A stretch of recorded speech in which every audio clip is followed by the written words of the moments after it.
we'll call to order this meeting of the Pinellas County Tourist Development Council for September 21st, 2022. We'll start with roll call, and let's start with Mr. Williams.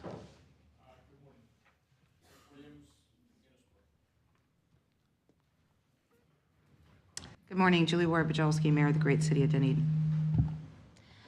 Good morning, everyone. Doreen Moore, TRS, Travel Resort Services, Vacation Rentals. Frank Hibbard, Mayor of Clearwater. Russ Kimball, Sheraton Sankey, Clearwater Beach. Good morning, everyone. Steve Hayes with Visit St. Pete Clearwater. Michael Zoss, County Attorney's Office. Good morning, Ken Welch, Mayor of St. Petersburg. Good morning, Tricia Rodriguez, the Travel Expo Tours and the Clearwater Ferry.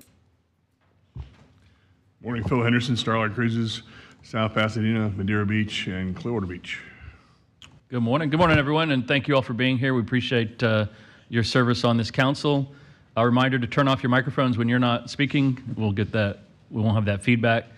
We've got a full agenda, some important things, some great updates, and then if you're not aware, please start checking whoever your favorite meteorologist is, as some of those paths look very concerning for Tampa Bay. All right, with that, let's move on to item agenda 3, approval of the TDC minutes for the August meeting. Is there edits or is there a motion to approve? Move approval. Second. We have a motion from Mayor Hibbard, second from Ms. Moore. All in favor say aye. Aye. Any opposed? Show it passes unanimously. Do we have any public comments? We do not. Item number 5, department updates. Mr. Hayes, take us away. Thank you, Mr. Chair, members of the council.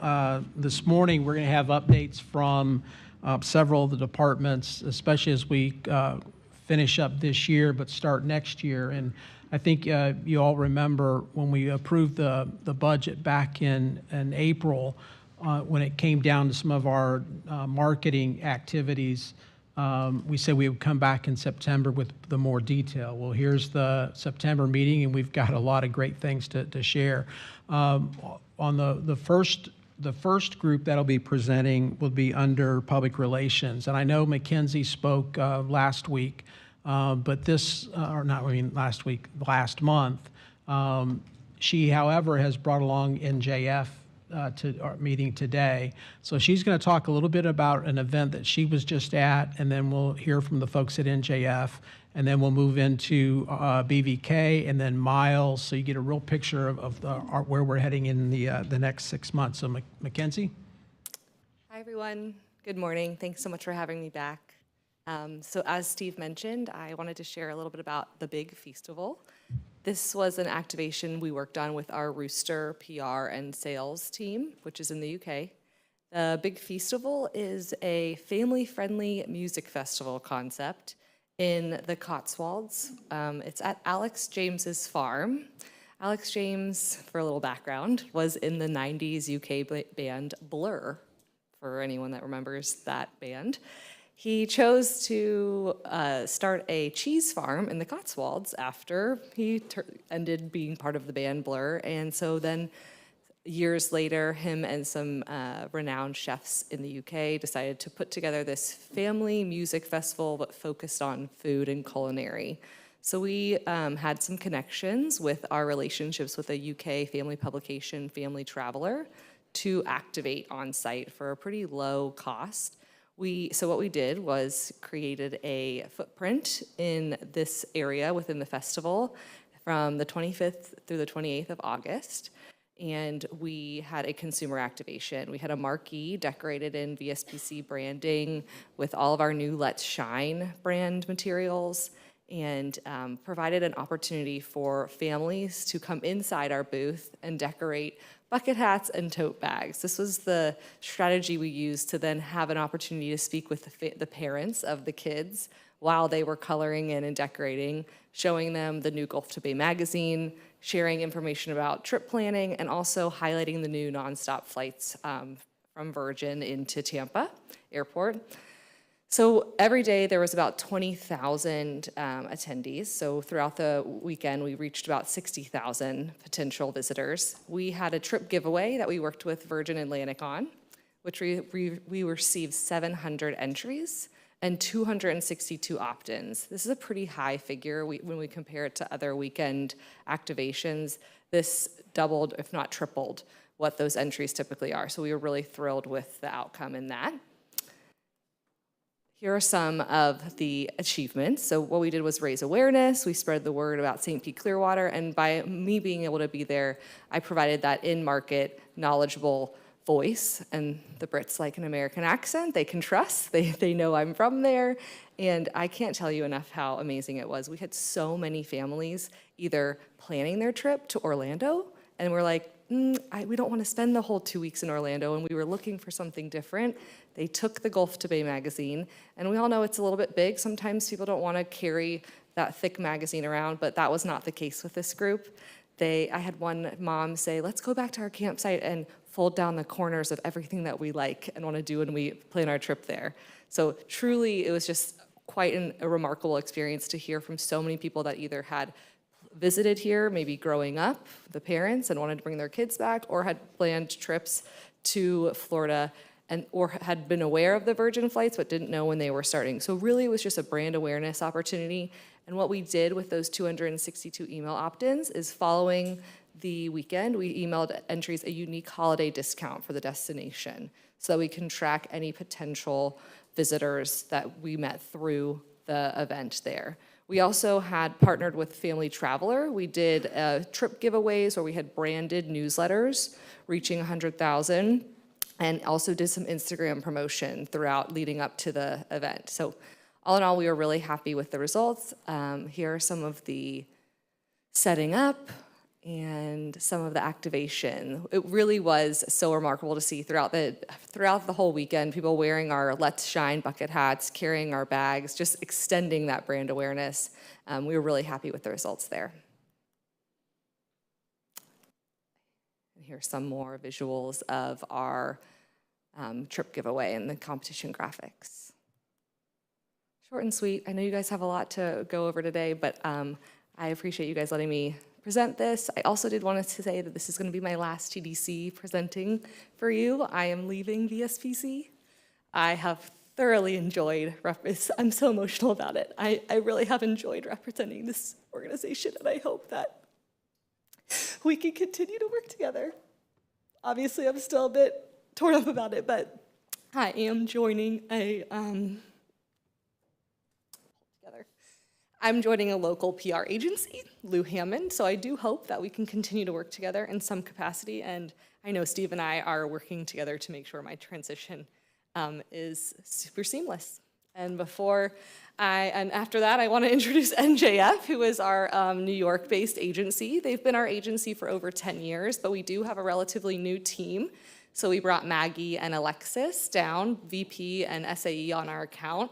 They've been working on the account for about a year, and I just can't say enough about all of their efforts, especially Maggie, who jumped in. She has some background in the DMO world. She was previously in-house at Discover Long Island, so her perspective and knowledge of just what it takes to run the PR for a tourism board is really, really incredible. So I will let them take it away.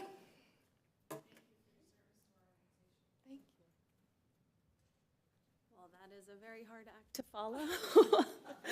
But good morning, everyone. It's lovely to be here in person. Alexis and I are super fans of your great destination that you call home, and MMGY NJF has had a long-standing partnership with St. Pete Clearwater, and we look forward to really taking it to the next level during our time with you. So we'll go over just a quick overview of some of the amazing work we've done in the past fiscal year, and talk about some exciting events that we have coming up in the near future as well. Okay, so we wanted to really take the moment to introduce ourselves. Because of COVID, it kind of interrupted our normal travel schedule down to the destination. So Maggie Lacasse, Vice President of Public Relations for MMGY. It's lovely to meet you all. I have, as Mackenzie said, over 20 years of experience in the travel and hospitality world. I started my career in the fashion industry and then quickly transferred over to travel and tourism, where I was at another agency for nearly a decade and ran many destinations, opened many luxury hotels, including the Edition Hotels, the Dream Hotel Group, Ritz-Carltons of the world, and also worked with Experience Scottsdale and Fort Myers. And then prior to my time at MMGY, I was heading up global communications for Discover Long Island, as Mackenzie mentioned. So I know exactly what it takes to run a successful GMO and how much time and effort you all put into your day-to-day for your attractions, your hotels, the locals and the visitors that come here year-round. So we're really excited to be a part of attracting more on a global level for you. And then with me today is my colleague Alexis, so I'll let her share a little bit about herself. Thank you. Good morning, everybody. I'm Alexis Whitley. I have about 7 years of experience in the travel and hospitality world at NJF. So I'm really happy to be here today and talk to you a little bit about what we've been up to for the last year and a little bit about my experience. I have experience leading international tourist boards, such as the British Virgin Islands Tourist Board, as well as Kyoto Tourist Board in Japan, and then local domestic destinations as well, such as Visit California and Visit Rhode Island. So I definitely specialize in the destination and DMO world, so really excited to talk to you a little bit about what we've been up to for St. Pete Clearwater as well. And we would be remiss not to talk about our robust team back in New York. We have Kylie Thomas, who's one of our account coordinators. She has not been to the destination just yet, but she'll be visiting in October with one of our upcoming fans. But we are just all huge fans of the destination and have gotten to really connect with it on such a deeper level and learning more about the great offerings that we have and working with the media to really cover those and unearth those really unique story angles. All right, so let's talk a little bit about the results that we've gotten so far for you for 2021 and 2022. We were really pleased to see that we had a goal of surpassing 300 million media impressions and quickly overrided that with exceeding to 707 million media impressions with 116 clips. Obviously, our journalists that we brought down to the destination wasn't as robust as we wanted it to be, just with COVID still coming out of that. But we do have a very proactive plan to get more media to the destination, which seeing is believing. We all know that getting journalists down is one of the best ways that we can get authentic stories, and they usually often are larger and more in-depth coverage of the destination. But still proud of what we've gotten to date. I'm certainly proud that we've been able to nearly double our goal, and we have some exciting things in the works. So Alexis is going to take us through some of our top clips. Yes, as we look back to some of the coverage highlights, we definitely wanted to kick it off with the travel and leisure best places to go in 2022. That is a coveted list to be on and something that we should all be very proud of. So that was a great way to kick off the year last fiscal. And then other storylines that we saw in coverage included Condé Nast Traveler, highlighting St. Pete as one of the best small cities to go to for arts. And then Terry Ward, who lives in the region, she highlighted St. Pete Clearwater as somewhere millennials are flocking to.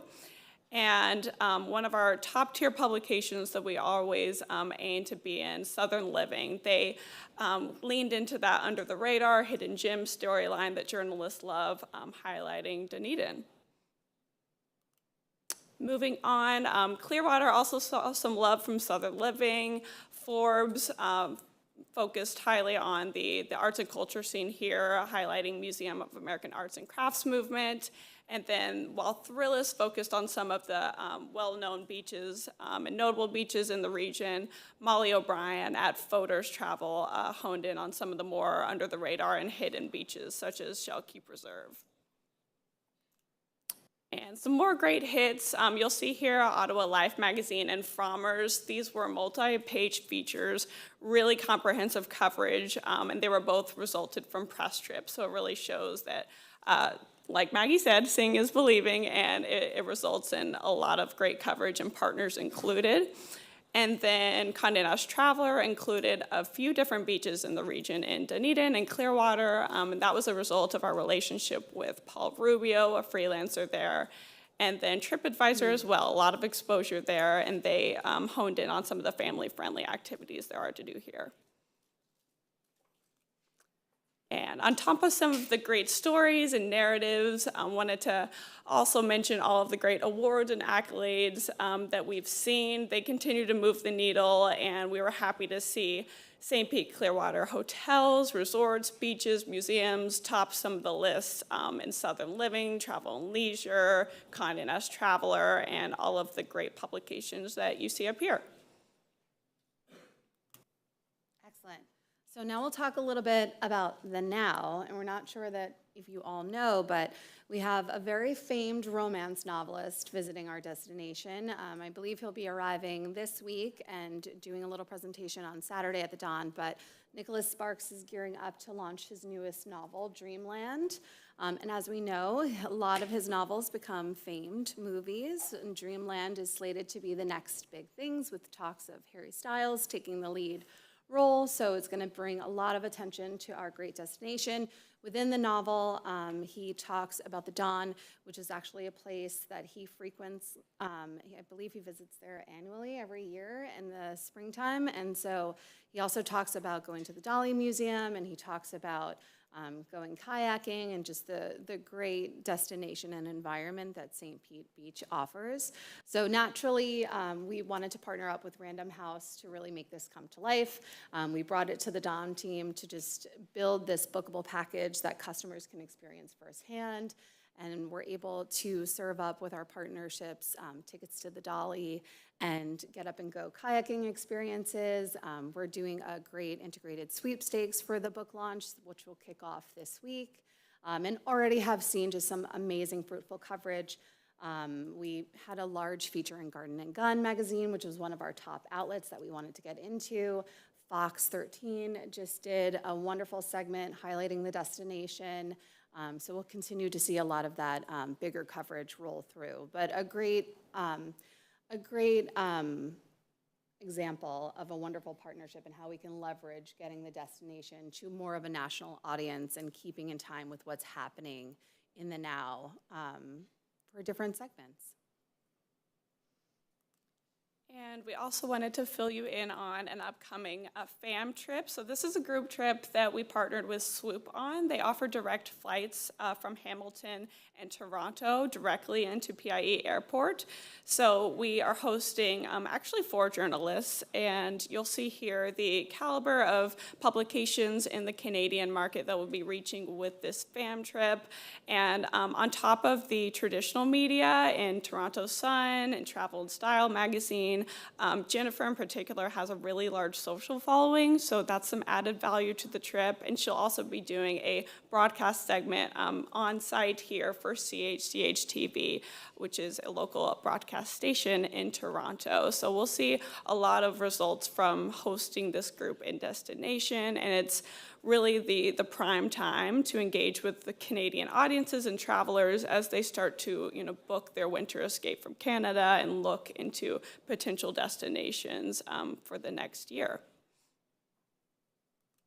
All right, and so we're still in the midst of just finalizing our PR plan for the upcoming fiscal year, which next week is October. It's basically Christmas, so we're moving right along, but we really pride ourselves on taking into account any key publications the destination has ever kind of highlighted to us as must-hit items, Southern Living and Garden and Gun being 2 of the publications we really strived for this year and were successfully able to bring to life. And we look forward to working more closely with BBK and the Miles team to really make sure that we're having a fully integrated approach into the upcoming fiscal year and capitalizing on all the great work everyone is doing from different segments of the market. But thank you for your time. It's wonderful to be here, and we hopefully look forward to doing this more often and seeing you more on a regular basis. Before you walk off, does anyone have questions?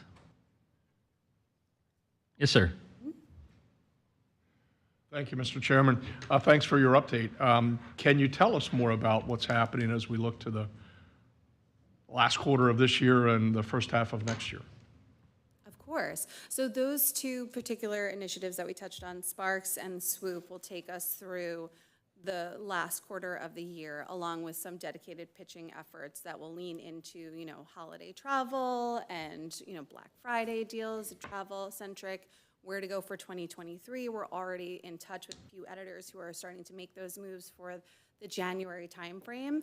And then as we look into next year, one of our overall goals is to just really have more of a steady cadence of group trips that we're bringing down and that really highlight different niche segments of your market. So something that's focused on more like boating and breweries and highlighting that segment, and then something that's focused on a little bit more of hiking and the nature preserves that we have here, just to make sure that we're hitting all of those different story angles and unearthing all of those topics and having the journalists experience those firsthand. Do you have dates set for any of those events? Not just yet, but that's what we're finalizing with Mackenzie and Steve going forward. Thank you. Mayor Hibbard.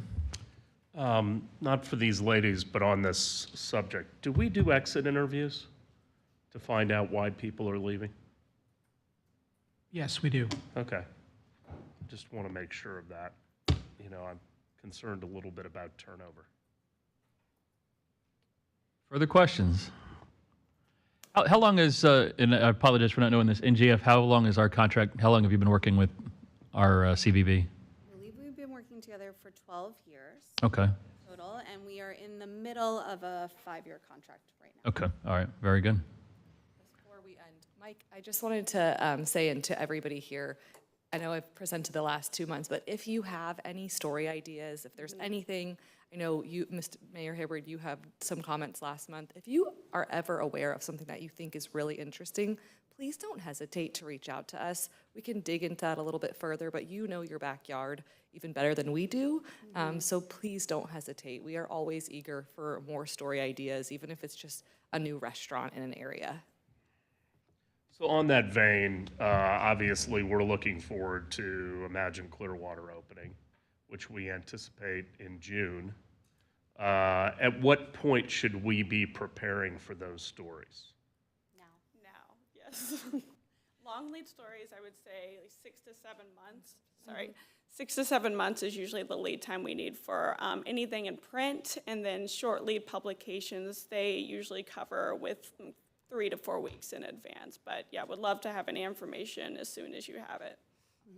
And however we can assist you too with an opening, because those are really newsworthy. Those really drive a lot of attention for larger national publications because it's timely, right? It has that timely news hook to it. So anything where we can start planning in advance, writers that might be interested in coming and checking it out so that they can maybe hit the story before it even is open so that it times up nicely to it, because that's really what they're looking for. They want to be the first to share it out with the world, especially the really bigger publications. So how do we coordinate that with you? Through Steve? Sorry, I'm going to come back in here. Mayor, we can reach out to you and we can coordinate a kind of integrated call where we bring in Katie, the BVK team, and Miles and everybody, so we can just look at it holistically and make sure we're thinking about every single avenue. I know when the pier opened, it was a bit of a different time, but like they said, 6 months ahead of opening, but also there's so much time afterwards as well. You're still very newsworthy a year or 2 years later, so we just want to make sure we have a really big full picture. We can coordinate a photo shoot and a number of different things to make sure we are all integrated in promotion. Right. Thank you. Yep. Thank you, sir. Mayor? Thank you, Mr. Chair. I know I don't have to tell you this, but, you know, given that we have that new legged PIE from Toronto, you know, I think, and given that Dunedin has a new spring training stadium, thank you to many people here for that. I think that would make a great story, but it's not just about us in Toronto. It's, I mean, we have a number of spring training teams within driving distance from here. Obviously, we have the Phillies, which has a great stadium. There's the Yankees. And it goes on and on and on. So, I mean, a spring training story as a travel idea, I think, would be a good one. Absolutely. And I will say, I was in Toronto last week, and it was an impromptu moment. We were down by the Jays stadium, and I asked the man wearing the Jays shirt who they were playing, and they were playing the Rays, so we had a chance to go, although it was not the night they won. Well, and just so you know, when we go to visit Toronto, which we do annually, they know how to say Dunedin. It's so nice, right? Most people don't. They say Dunedin, but yeah, they know how to say it. Thank you guys so much again. Any other questions?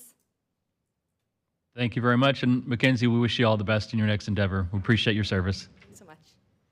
Thank you. All right, Steve. Next on the list is we've got our folks from Destination Analyst. And I wanted them here, one, to go through the Q2 visitor profile, but the other element was to go over our latest ad effectiveness study. And if you all remember, we did that last year. And again, it was something we had not done previously, or at least in a long time, to show the effectiveness of our advertising and what we're doing. And so I'm really grateful to Maya, who's here, is going to present on both of those items. I think some really good information you'll like. Maya. Thank you so much, Steve, and thank you all for having me here today. My name is Miha Gallagher. I'm the Vice President of Research at Destination Analyst, and so happy to share with you some very positive results from the advertising campaign awareness and ROI study we conducted on behalf of Visit St. Pete Clearwater.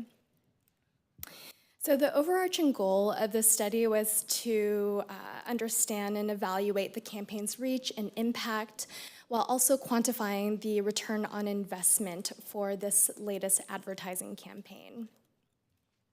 And the way that we did this was that we fielded an online survey using one of our partner global panel providers, and we targeted Visit St. Pete's core leisure audience. So we screened in the survey by age, by income, leisure travel behavior, and respondents also had to reside in one of the geographic markets outlined in that table at right. And these are all markets in which the campaign, at least one of the elements of the campaign, ran. So I'm happy now to share just top-line results with you all. So the Fall/Winter 2021-2022 campaign generated 47% awareness amongst target travelers in your key markets. And we found that digital media recorded the highest awareness at 39% of the target audience, followed by video at 35% and radio at 33%. And then out of home generated 28% awareness. And then we also tested a new creative piece this year compared to our last study in Fall/Winter of 2020-2021. And the print campaign or print advertising generated 28% awareness. When we compare these results to our previous study that I just mentioned that we conducted just last year, we found that overall awareness of the latest Fall/Winter campaign actually grew 6 points, which is very positive. And then awareness of digital media ads grew by 2 points. Meanwhile, video, radio, and out-of-home awareness did drop a bit compared to last year. And as I mentioned, print was a new channel tested this year. And looking at campaign awareness by target traveler segment, we see that recent visitors reported the highest recall rate at 67%, followed by family and urban travelers at 61% each, and affluent travelers at 60%. When we look at demographic segment, we actually found that Latino Hispanic travelers had the highest awareness of the campaign. Conversely, those who, of course, have not recently visited St. Pete Clearwater, and also LGBTQ travelers, they were the least likely to be aware of the campaign, but still over 40%, which is very strong awareness. Interestingly, when we look at awareness by campaign integration, and what I mean by that is non-integrated markets are markets where only one, maybe more, but not all campaign elements ran, whereas integrated markets, every single campaign component ran in the market. And interestingly, when we compare awareness by these two segments, we see that integrated markets, those who saw various channels of advertising for St. Pete Clearwater, their awareness grew by 8 points compared to non-integrated markets. Now, prior to us showing the advertising assets in the survey, we asked travelers this question: based on your current perceptions, to what degree is a vacation or getaway in St. Pete, Clearwater, Florida, an ideal fit for a traveler like you? We found that nearly half of those exposed to the campaign, shown here in blue, said that St. Pete Clearwater was an ideal fit for them, compared to just 22% of those who were unaware of the advertising campaign. Now, the biggest gap in ideal fit perceptions was seen with the affluent traveler segment, followed by LGBTQ, and those who have not visited the destination during the period of study. Question, Mr. Chairman. Hang on one second. Mayor Welch? Thank you. How are you defining affluent? Oh, affluent. So our definition of affluent travelers is those who have a combined annual household income of over $200,000. Of course. All right. So, Can you go, I'm sorry, can you go back to us 1 second? How do those numbers compare to other markets? I mean, are we in the ballpark, or are we, yeah, is that coming up in another slide? No, I actually don't have another slide comparing to the national average, but that's a great question. The recall rates of this campaign are markedly higher than what we see in other destinations. Typically, awareness rates run anywhere from 15 to 20%, and this campaign is performing much more strongly. Because I think we had some numbers at a prior presentation where previous visitors were off the charts as far as their likelihood to come back. Something like, remember that? So that's why was just curious about that 60% on recent visitor, if that was really good or it was just average. No, that's a really great figure. So very strong numbers across the board. This campaign performed exceptionally well with your target audiences. Okay, thank you. Of course. All right, so the same story is seen here in non-integrated, the same story that I just mentioned previously, that can be seen here as well. So in non-integrated markets, those aware of the campaign were likelier to view St. Pete Clearwater as an ideal destination for them. And in integrated markets, the delta was actually 27 points compared to 25 points. So performing a little bit more strongly in integrated markets versus non-integrated markets. Okay, and then prior, again, to testing the campaign assets in the actual survey, we also asked this audience their likelihood to visit St. Pete Clearwater in the next 12 months. And those aware of VSPC's Fall-Winter 21-22 campaign, they reported higher consideration for a future trip compared to those who were not exposed to the campaign. And you see that there's a delta of 13 points there, which is very considerable. Interestingly, affluent travelers reported the largest delta in future St. Pete Clearwater trip intentions between the ad-aware and unaware segment, so a difference of 21 points between those exposed to the campaign and those who were not. The next greatest impact on future St. Pete Clearwater travel intentions was among non-recent visitors with a 20-point delta, Latino Hispanic travelers with a 19-point increase between unaware and ad-aware segments, and also LGBTQ, also 19 points between ad-aware and unaware groups. All right, so within the individual markets, those that were non-integrated reported a smaller delta in travel interest between the ad-aware and unaware segment at 11 points, compared to integrated markets at 16 points. And we also examined the effect of future travel intentions by channel exposure frequency and found that travel interest in St. Pete Clearwater grew as exposure to the various campaign elements increased. And just as a refresher, the elements were digital, print, video, out of home. So only 15% of those who didn't recall any of the campaign assets said that they were likely to travel to St. Pete Clearwater in the next 12 months. months. And then we see this percentage grow as they're exposed to more channels, with the highest proportion of those saying they're likely to visit St. Pete Clearwater in the next year among those who recalled advertising in 5 channels. And then of those who visited St. Pete Clearwater between our period of study, which was October of 2021 through May of 2022, and they also recalled seeing at least one of the elements in the campaign, we asked them whether or not the ads that they recalled influenced their decision to visit. And we found that a large majority, 82%, said yes, the campaign that they saw did in fact influence their decision to come to the destination.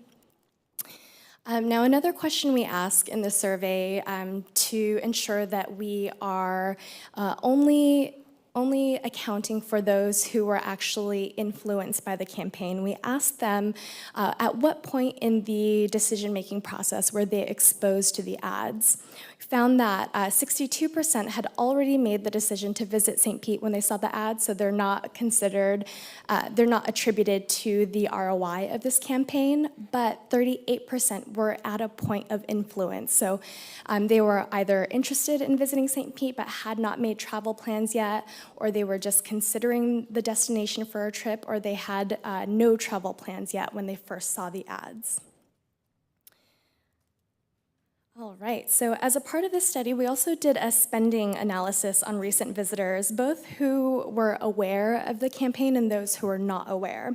And then on average, we found that visitors to St. Pete Clearwater who were exposed to the fall-winter 2021-2022 campaign, they spent about $387 more in market per travel group per trip, compared to those who were unaware of the campaign. So not only is the campaign driving people to come to St. Pete, they're also influencing what they're doing in market and how much they're spending. In looking at the biggest gaps in spending between the two awareness segments, we found that family travelers aware of the campaign spent about $1,100 more than their unaware or campaign unaware counterparts. While ad-aware urban experienced travelers spent over $700 more compared to their unaware counterparts. So really positive findings. So as a part of the return on investment analysis, the research estimates incremental visitation, spending, and taxes generated as a result of the campaign. And incremental visitation is defined as travel to St. Pete Clearwater that is a direct result of the campaign. In other words, this is visitation and spending in market that would not have happened in the absence of this campaign. And this approach relies on data collected from the survey of leisure travelers in key markets, which I shared the results of just a moment ago. And we also use other secondary data sources. But our company's proprietary economic impact model is outlined here in this simplified flow chart. So just for a basic understanding, we first look at the total leisure visitor volume estimated for the period of study, and that is extracted from our visitor profile study, the results of which I'll share with you in just a moment. From that, and then also STR data, we look at the estimated volume, and then from that, we will apply the metric from our survey, from this study, understanding what proportion are aware of the ads, and then as a measure of conservatism, we also apply the metric of the proportion who were only in a point of influence when they were exposed to the ads. Additionally, we asked them how important were these ads in their decision to visit St. Pete Clearwater or to extend their stay in the destination, again, as a measure of conservatism to bring that figure down. And then we will look at the volume of incremental travel parties, again, extracted from the survey. We'll apply the average travel party spending collected in the survey, and that will generate the estimated direct visitor spending, which we then run through an industry standard multiplier called IMPLAN to understand the induced and indirect effects of the spending generated in market. So with that, And Mayor Welch is going to demonstrate that formula right now, right? So with all of that, these are the ROI metrics that we have estimated for this campaign. So taking all of that into account, the total direct visitor spending is estimated to be $153.8 million. Again, when we use multipliers from in-plan, the total economic impact generated from this campaign totals just under $250 million.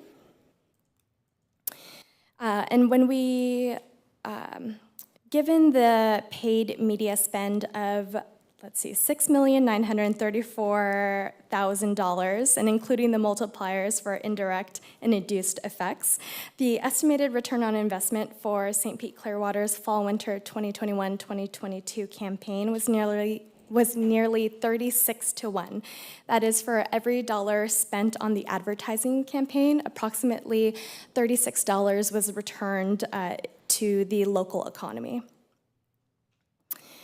And the amount of taxes generated for the local government from the visitor spending generated by the ad campaign is estimated to be $10.7 million, which implies an overall tax ROI of $1.55 for every dollar spent on the advertising campaign. Just to wrap up this section, I wanted to just show some comparisons of this year's study results to last year's study results. And overall, we see that direct visitor spending influenced by the campaign actually grew 12%, equating to nearly $16 million more spent in destination. Correspondingly, the economic impact influenced by the campaign was up 13% compared to the year prior. Overall campaign spend grew nearly $600,000, and this equated to an ROI increase of 3% year over year. And taxes generated also grew 15%, resulting in a tax ROI growth of 5% year over year. All right, so that concludes the ad effectiveness study. Before I move on, I would love to open the floor to any questions. Mr. Henderson. The amount spent you're talking about, that's in the destination, that doesn't include travel to the destination?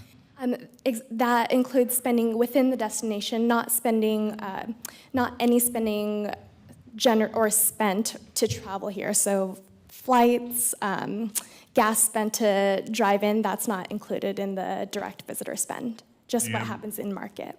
And do you have a breakout of how much is spent on lodging and how much is spent elsewhere? Yes, we do ask about specific spending categories, and we have that level of detail in the full report. I just didn't include it in this presentation, so I don't have those figures top of mind, but that is included. Yeah, that'd be something important next time around, because we could see how much we could extrapolate in lodging with the TDT taxes that we collect, as well as the sales tax. See how much is coming back in tax collections of that $35 or $36. Yeah, I'll be sure to include that level of detail next time I share next year's results. Okay, great, thank you. Of course. Mayor Welch. Thank you, Mr. Chairman. And the chairman actually has known me for too long. Because I would like the components for that formula. So could we get the actual numbers for each part of that formula? Yes, you certainly can, yes. Let me just make a note so I don't forget. And then I can send that to you after I return from this trip. Thank you. Of course. Mayor Brzezowski. Thank you, Mr. Chair. Just two quick questions. One, which is the fall campaign? I might have missed you saying it, but. The fall 2021-2022 campaign.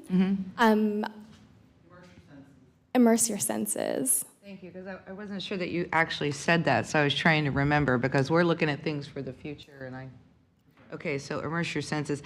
And then on one of your slides, you talked about, I think it said 38% stated that they were at a decision-making point, right, with the campaign. But it also said 82% of surveyed stated that our ads influenced their decisions. So I'm trying to understand the difference between those two questions, those two things? That's a great question. So the first question presented in the survey was that did these ads that you recalled influence your decision to visit?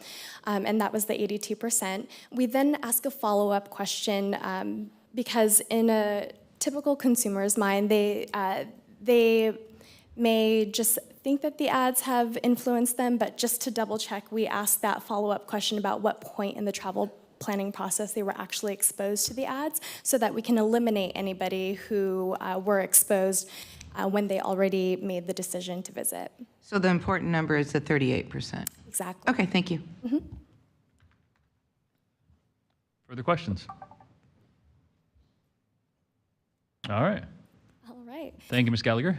And so to wrap up my presentation today, I will be presenting the latest findings from our ongoing visitor profile study for Visit St. Pete Clearwater. And as a part of this study, this is a survey we run monthly where we have surveyors out and about all across Pinellas County, intercepting those who reside outside of the county to ask them about their trip details, what motivated them to come. And the results that I'll be presenting here comes from Q2 of 2022, so April to June of this year. After we collect the data, it's weighted to be representative of the estimated volume of visitors by lodging type. And in total, the results that I'm presenting today is based off of just over 1,200 surveys collected in market. These are the list of survey locations that we intercept visitors at throughout the county, and just some images of our surveyors in action. So as a part of the visitor profile study, I alluded to this a bit earlier in the ad effectiveness presentation portion, but we also estimate the visitor volume and the total spending impact from visitors who come into the county. And so all of these spending impacts that I'm presenting right now, this is all for Q2 of 2022. Okay. So Pinellas County received over 4 million visitors between April and June of 2022. The largest segment of Pinellas County visitor volume this quarter was day trippers from outside of the surrounding region, which comprised 1.3 million visitors, or 33% of all visitors in this quarter. The Pinellas County tourism industry generated $1.8 billion in direct visitor spending inside the county from April to June of 22. The largest share of this spending was generated by hotel guests. These visitors were responsible for $879 million in visitor spending, or 48% of the total. And tourism generated a total of $3.05 billion in economic impact for Pinellas County during this period.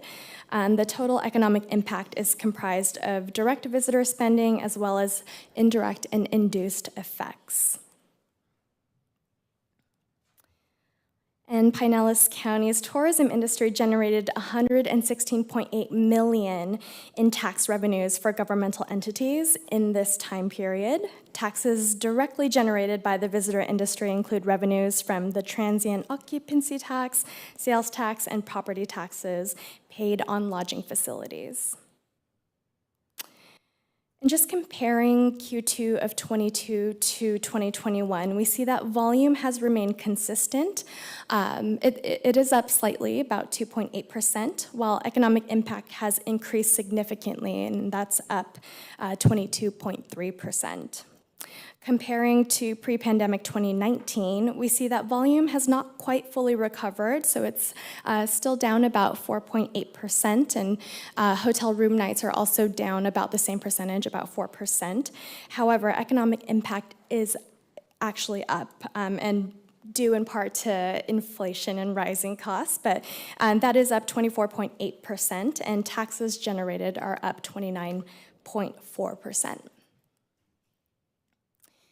All right, so let's go through the profile of visitors who came to St. Pete Clearwater in Q2 of this year. So first looking at point of origin by country, we saw that 93% of visitors are from within the United States, 2.5% from Canada, and 1.8% from the UK. And now with that direct flight from Canada, we should see that, that proportion of Canadian visitors increase, and so we'll keep an eye on that. And then just looking at our domestic visitors, the chart on the left shows the point of origin by state. So 34% of all visitors in Q2 were from within the state of Florida. Outside of the state, the top origin markets are Ohio, Illinois, New York, and Michigan. Chart on the right shows the MSA for these domestic visitors, with Tampa comprising just under 20% of total visitors for Q2, followed by some additional Florida markets, so Sarasota and Orlando. But the top out-of-state markets reflected here in the sample are Chicago and also DC and Indianapolis. When we look at the demographic profile of these visitors, average age is 47.5. In terms of household income, it is an affluent group with an average household income of over $110,000. By ethnicity, 86% were Caucasian, 5.4% Latino Hispanic, 3.2% Black African American, and by marital status, just over 20% were single, while 68.4% were married, and just over 1 in 5 have children under 18 in their household. By orientation, 95.7% are heterosexual, and 1.2% of visitors in Q2 identified as LGBTQ. And then we'll now take a look at their trip details in market. So here, in this chart, we ask respondents to detail what type of lodging they're staying in and whether or not that lodging is in St. Pete Clearwater or outside of the destination. We found that those in orange, 40% of the total visitors intercepted said that they did stay in market. And when we asked them what their primary reason was for coming to St. Pete Clearwater, a majority, well over half, said that they came for vacation. 1 in 5 came to visit friends and family in the area. 10% said they were in town on other personal reasons, and 6.9% were here on a weekend getaway. We also asked them about their method of arrival and departure, and by and large, visitors are arriving and departing by personal vehicle, but about 40% are flying into the destination, and then 27.8% are flying out of St. Pete Clearwater. We also asked them about what sort of transportation they use in market, and given the large majority are arriving by car, of course the top transportation mode used in Pinellas County is personal vehicle, but a quarter are also using rental vehicles while they're here in the destination, and then 6% are using ride-share services such as Uber and Lyft. In terms of their travel party size and composition, the average travel party to St. Pete Clearwater is comprised of 2.7 people. And again, just over 1 in 5 are traveling with children in their party. In terms of composition, just under half are traveling as a couple, 35% are traveling with their immediate family, 14% traveling with a group of friends, and then 12% are traveling alone. In terms of their length of stay, your average visitor is spending about 2.9 days and 2 nights in market. And then we also asked them about their spending within the destination on a number of different spending categories. And you can see the top spending category is restaurants and dining, followed by hotel, motel, inn, and lodging. I did want to note that $91.58 spend on hotel. That is inclusive of all visitors, so including those that aren't staying in a hotel. So this is amongst your average visitor. When we take a look at the average hotel spend, actually actually don't have that detailed here, but I'll find that figure and I'll share that with you. That's a much higher figure. When we take into account all of their spending within the destination in market, we're estimating that the average travel party is spending $316 in Pinellas County. We also asked them how many people this spending covers, and on average, that is 2.6 people, which means we're estimating that each individual visitor to St. Pete Clearwater is spending $121.06 in market. We also provide a much longer list of trip activities, and we ask them which of these will they or have they participated in as a part of their St. Pete Clearwater trip. And dining in restaurants top the list of trip activities, followed by visiting the beach, shopping, and swimming. And then another 26.7% are visiting museums while they're in the destination. We also test a number of attractions, and the top attractions visited amongst visitors in Q2 is the St. Pete Pier, followed by Dali Art Museum and the Chihuly exhibit. In terms of the communities that they visit as a part of their trip, Clearwater Beach tops the list, followed by Madeira Beach and St. Petersburg, followed by Treasure Island and St. Pete Beach. And it's also important to understand what's really driving the decision to visit St. Pete Clearwater. And so we ask, what are some top motivating factors for you to come to the destination? Topping the list here are beaches that suit my taste, scenic beauty, and overall ambiance and atmosphere. Secondary motivators are weather, easy access to get here, and also friends and family in the area. And very important is understanding visitor satisfaction. How are they feeling when they're in the destination? And so we asked these visitors, how satisfied are you with your experience in the area? And you can see virtually every visitor that we've intercepted said they are either satisfied or very satisfied. I particularly want to highlight the top box score, 97% saying they're very satisfied with their trip experience here. We ask in an open-ended format, what do you like most about St. Pete Clearwater? And the top response, of course, is the beaches here, followed by scenic beauty. Another 26% say they love everything about the destination, and another 19% say they love the weather. Conversely, we also ask what attractions or services could be added to enhance the visitor experience here in St. Pete Clearwater? And the large majority, almost 82%, said the destination absolutely needs no improvement. But among those who did have a suggestion, and this is very typical of other popular leisure destinations, cheaper and more parking was the top response. Of course. No problem. All right, and then finally, we ask respondents on a 10-point scale, how likely are you to recommend the St. Pete Clearwater area to other travelers?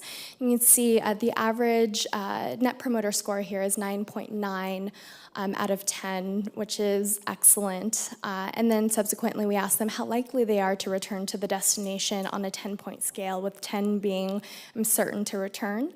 On average, the score for this metric is 9.7. So undoubtedly, everyone within the community is doing such a fantastic job providing a really wonderful visitor experience that's driving high satisfaction rates and high levels and likelihood to return.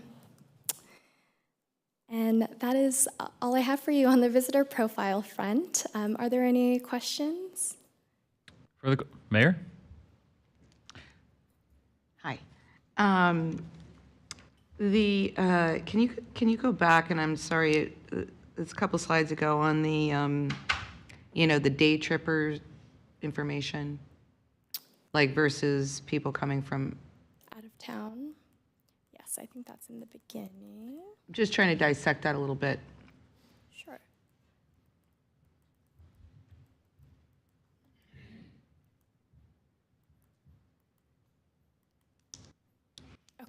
Okay, so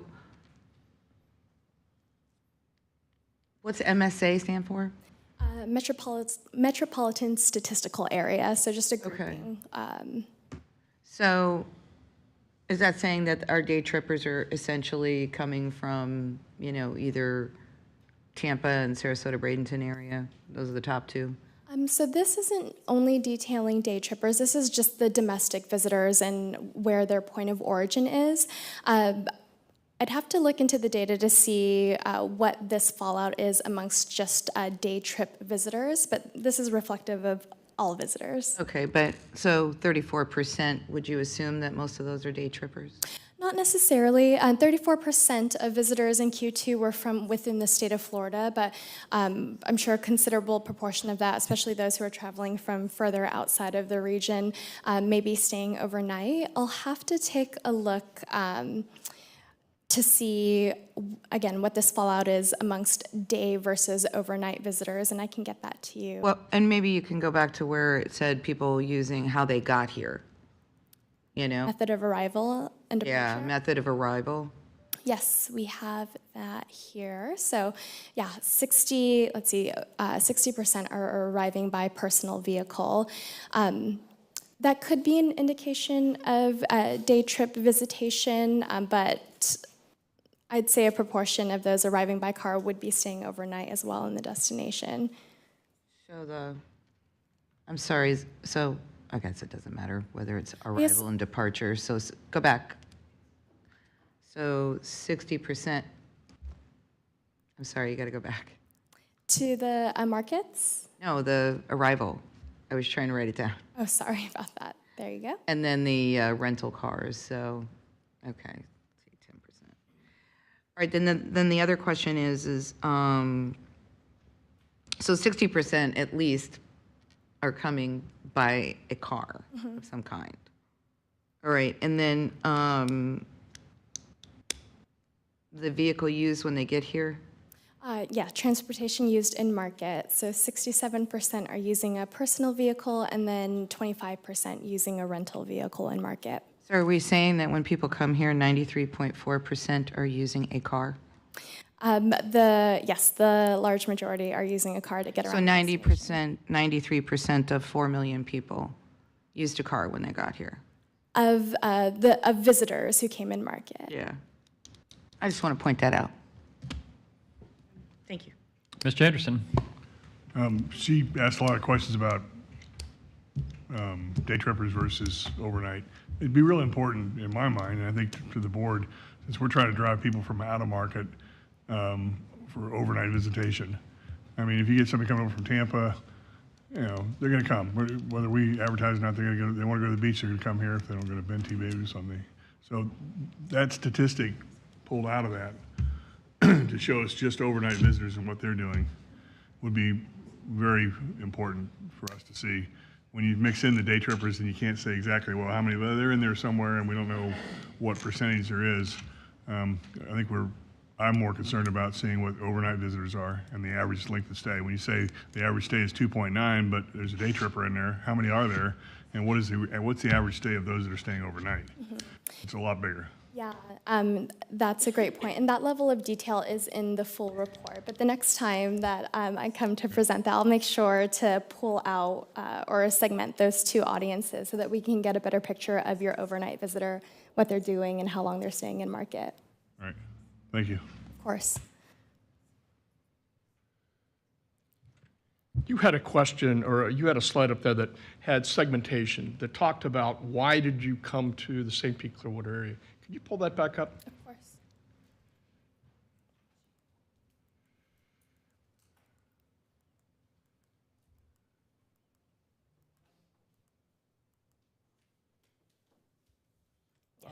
There was one about whether it was business or whether it was convention or trade show. Oh, sorry. Primary reason for visit. Primary reason, yeah. Got it. Yes, I have that.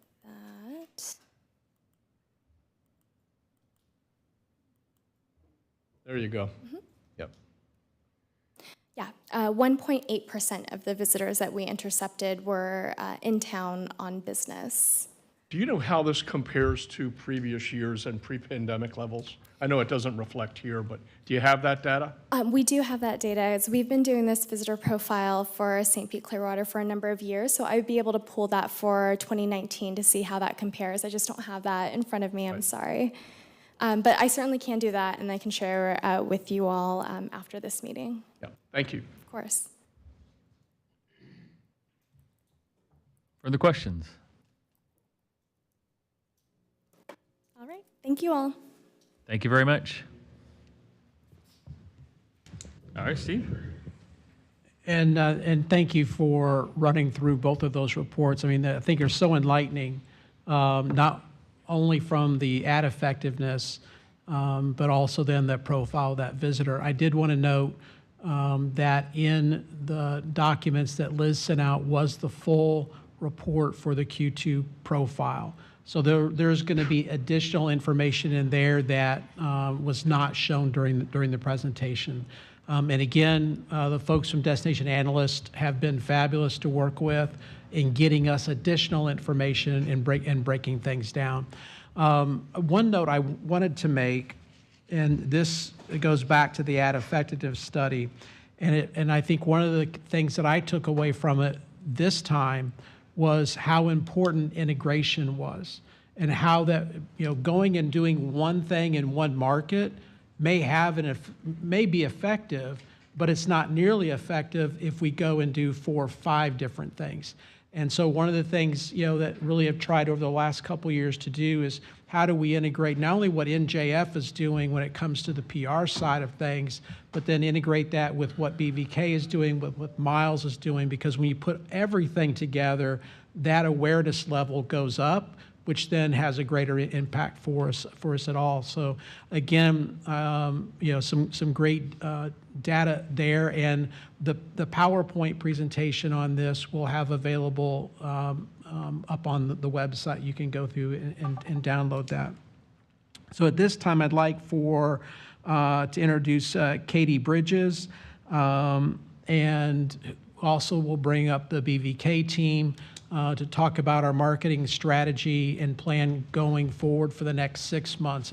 And really, both agencies can talk to a full year, but really with BVK, we've looked at a definite plan for the first 6 months, and that way we can react if we need to make some changes quickly in terms of messaging and markets and what have you. But I think you're going to hear some exciting things today, and also see how it integrates with what we're doing with Miles. So, Katie. Thanks, Steve. Good morning. I'm here with Carmen, and we're here to present our FY23 marketing strategy and some of the tactics we have for the October to March media. So our marketing objectives is really all about building awareness, consideration to travel, to drive bookings, and ultimately visitation in the destination, where then those visitors spend on lodging and restaurants and attractions. They visit our attractions and our wonderful world-class arts venues, and then they return and come back and tell their friends about how welcoming of a destination we are. So to do that, we will market St. Pete Clearwater as a 4-season destination with an annual media presence with focus on need periods. We are, I just shared with you last month, our new brand campaign. So we will launch that in those markets, integrating and collaborating with our PR and digital agencies to maximize impact. Continue to adjust the brand platform, our audiences, our markets based on fielded research and data inputs, which I'll share with in a minute. And then create those integrated campaigns that push consumers through that marketing funnel from consideration to booking. And we'll identify opportunities to elevate the brand through partnerships, activations, and unique media opportunities to really catch the eye of the consumer. You just heard from Destination Analysts. They are just one of the research providers that we use to help inform our decisions. Here's a suite of all of the different other research companies that we work with and gather their information that the agency uses to help identify markets and media programs to reach our target audience to, again, hopefully achieve that great ROI. So just some considerations we took into account when putting together this media plan. Through Destination Analysts, State of the American Traveler Survey, there is reports that the fall-winter travel is expected to slow, and we also know that our slow season is usually August to January. So how can we continue to promote visitation during those months with some attractive media programs? We know gas prices are high, unreliability of and limited flights with some pilot shortages. And so how can we overcome those objections and obstacles, drive craving, and provide reason to act now through some retail messaging? Are gas prices still high? Are gas prices still high comparatively? Yes. So we continue to focus on Eastern Mississippi, and so to do that in our out-of-state markets, we will continue to highlight seasonality and the warm temps and sunshine that you can find here in St. Pete Clearwater. And in-state in Atlanta, promote road trip travel and reasons to come now. So this year we looked at, our agency put together, looked at 9 different factors in determining markets to go after and with our integrated campaigns. From visitation trends to cost of advertising in markets, to looking at air service to the destination from different markets. And we honed in on 6 out-of-state markets and 5 in-state plus a key out-of-state market for our developmental and our maintenance campaigns. We want to focus on markets with most opportunity through integrated campaigns. So integrated is when we're working, we also have a presence digitally, traditionally, and with PR.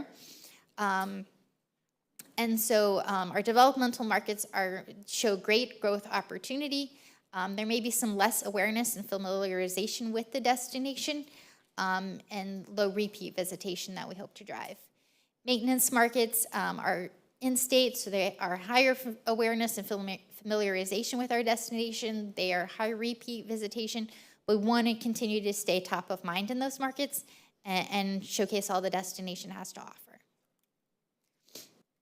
So here are the markets that we will be advertising in this first half of the fiscal year. Our developmental markets, we've divided up into Tier 1 and Tier 2. Tier 1, so continuing going back in Chicago, Atlanta, and Indianapolis. And we're fortunate to add 2 new markets, developmental markets in Minneapolis and Detroit. And in those markets, we will be running broadcast radio, so our brand new broadcast cable and radio, so our brand new TV spots that we just unveiled with our Let's Shine campaign will be running in those markets, promoting the destination.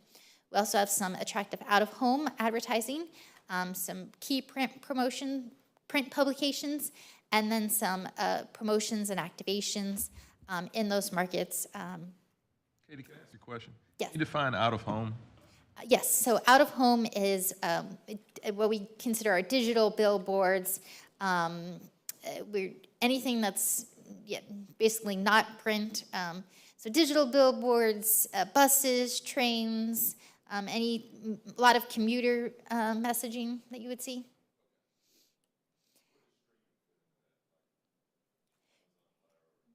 Streaming would be broadcast, and we the digital team manages that. So we do, is more of a cable buy. And then developmental, our Tier 2. So we are going back in New York City this winter, but really focusing on promotions and activations and tying something around in January for National Plan Your Vacation Day. As you know, New York City is a very expensive market.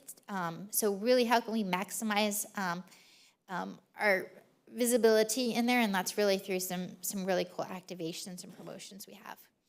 And then maintenance, continuing presence in Orlando, Jacksonville, Tampa, St. Pete. And we've previously been in Nashville and Cincinnati and as more of what we considered our developmental markets. But we are seeing some awareness in there, so we are kind of scaling back a little bit, but still keeping a good presence there with broadcast radio, out of home, and some promotions. And then I just wanted to define again our leisure core audience. So when we're planning media, we're looking at programs that help reach this audience. So adults 25 to 65, looking at programs that will reach a target audience with 100,000 plus household income, and really looking at behavioral targeting. So those that are likely to travel to Florida on vacation, that have an interest in beach and arts culture, and index high on our vibrancy indicators, which are fun, variety, curious, and excitement. So our media team looks at those things to pick media that will reach that core audience. And then also continuing with a heavy arts campaign and reaching our arts audience that like to learn about the destination and travel.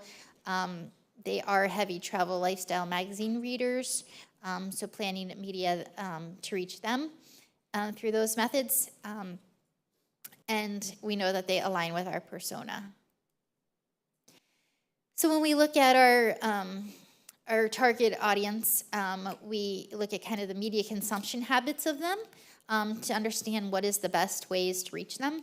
And we know that magazine, 19% more, our audience are 19% more likely than the national average to read magazines, and 13% more likely than the national average to listen to radio.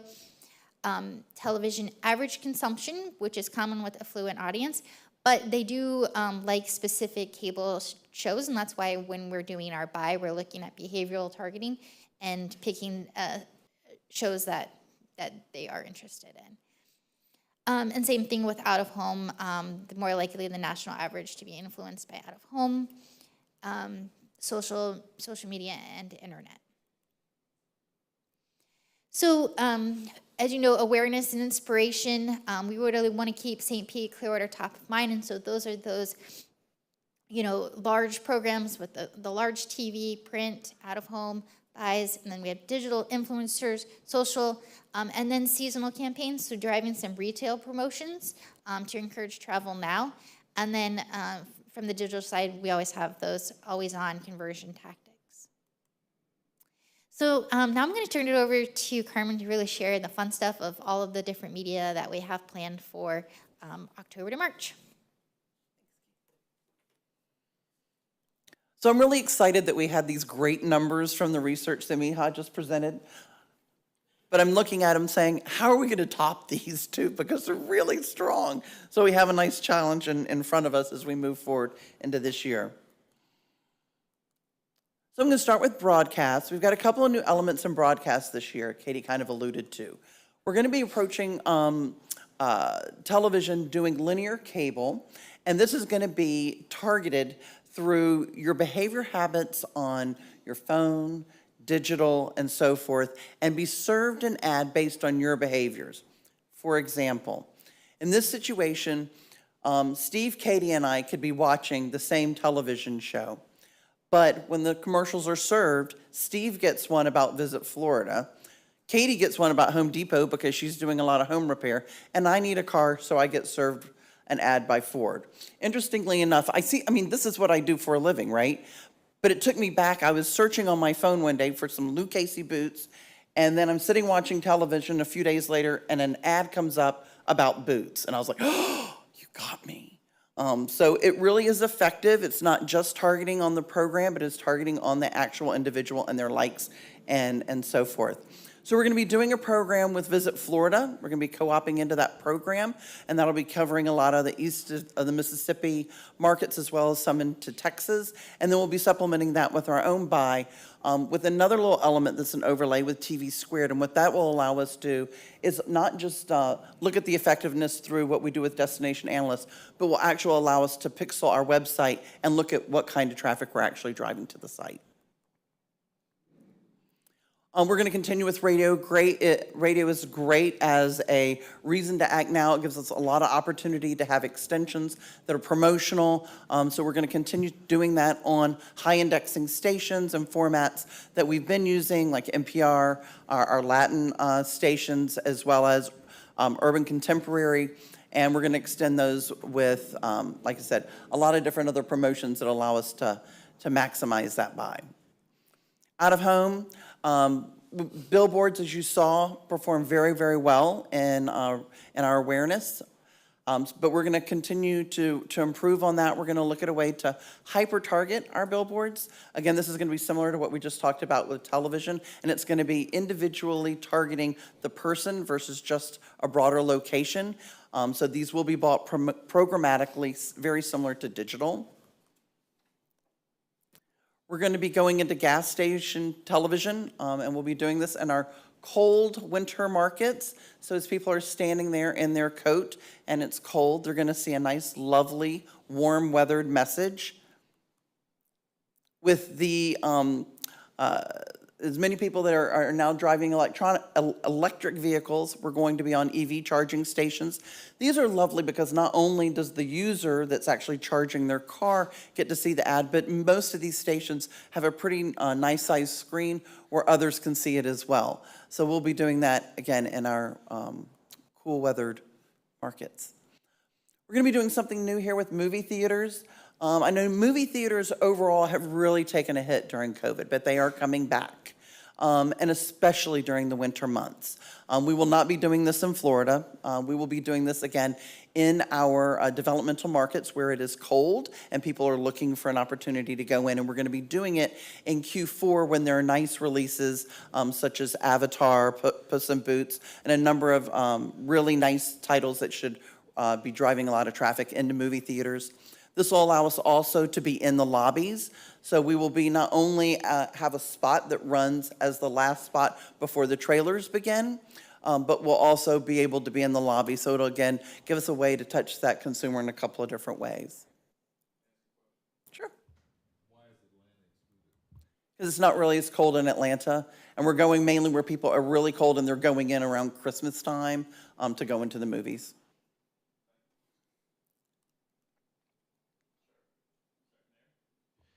So, I mean, I find those interesting, the EV chargers and the movie theaters.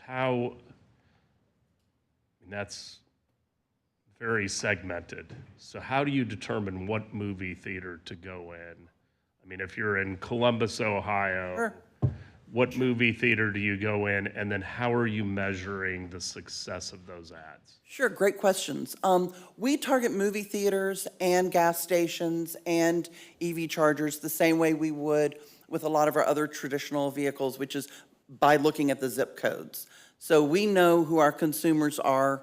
We've got their profile. We can put that look into MRI and actually pull the zip codes where there's high concentrations of those individuals and map those and buy those specific areas. So we would go into theaters where our audience primarily goes to those theaters. So it won't be in every theater. Sure, and then how do you measure the success? The success will be we have two things. One is we have some lobby displays. So we're looking at some fun things I'll show in a few minutes that may give us an opportunity to measure interaction with the brand. But as well as we'll look at, with DA how it's pinging on our advertising tracker report.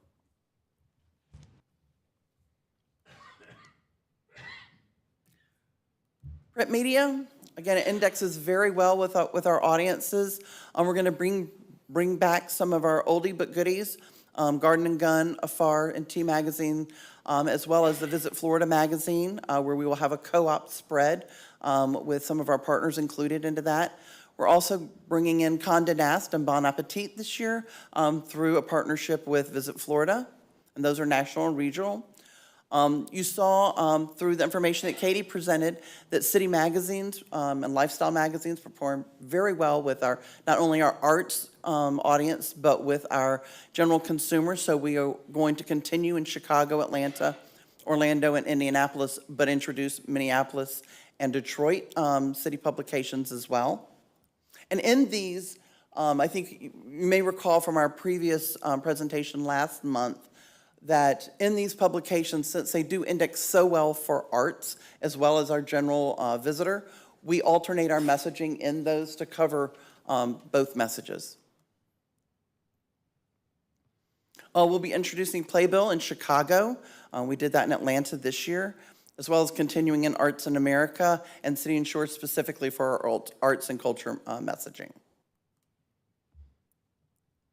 For LGBTQ+, we've been running in Passport.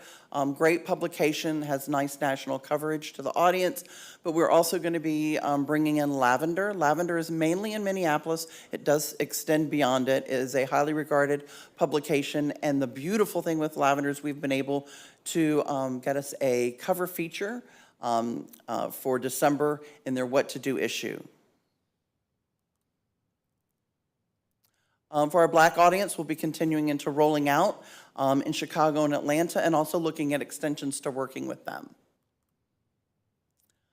As an introduction this year, COVID has brought us a lot of new habits, one of which is using QR codes. They've been around for a long time, but with the people not wanting to touch menus and such, QR codes have been used and have become very popular. Don't see them going away. All the statistics show that they are here to stay, and one of the main uses for them is to get to a website, get to a URL. So you'll see our inclusions in this. This is something where for the lobbies, where we have some type of signage where we can have a QR code. We can put a QR code in our spot that runs in the theater so that we can get people to enter to win a sweepstakes or to do something, again, engage with them in a fun way. We want to use these smart. We want them to be a way where people are actually engaging and wanting some piece of information or some level of activation. So on the ad on the left, this would be an ad that we would run in the Ruth Eckerd Hall publication that's distributed during the performances there. Here would be a great opportunity for us to put a QR code on and link that to the Arts Navigator so that our people that are here, people that may be visiting, could actually we know they're interested in arts, let's get them out into learning more about the arts and all of our offerings here in Pinellas County. And then the ad on the right is a national publication specifically about arts, but would bring people that use that QR code to our website to learn more about all of our offerings. Influencer marketing. This is just a great program. I know you heard a little bit about McKinsey and the success there. We're working with NJF and Miles, BVK all together to look at how we can really maximize influencers. 32% of our audience look to influencers as they're looking to make a travel decision. So this is a great audience to tap. It allows us to provide very authentic information, deeper information, and engage with our audience in really a unique way. So we're going to focus on those creators that have high experience in channels like YouTube and TikTok and Instagram, and we want to make sure that their brand aligns well with our brand. And we want to make sure that we're highlighting all the different things that we have to offer. So this gives us a great way to highlight things like hidden gems and certain types of vacations. And it also allows us to get a lot of great content and imagery.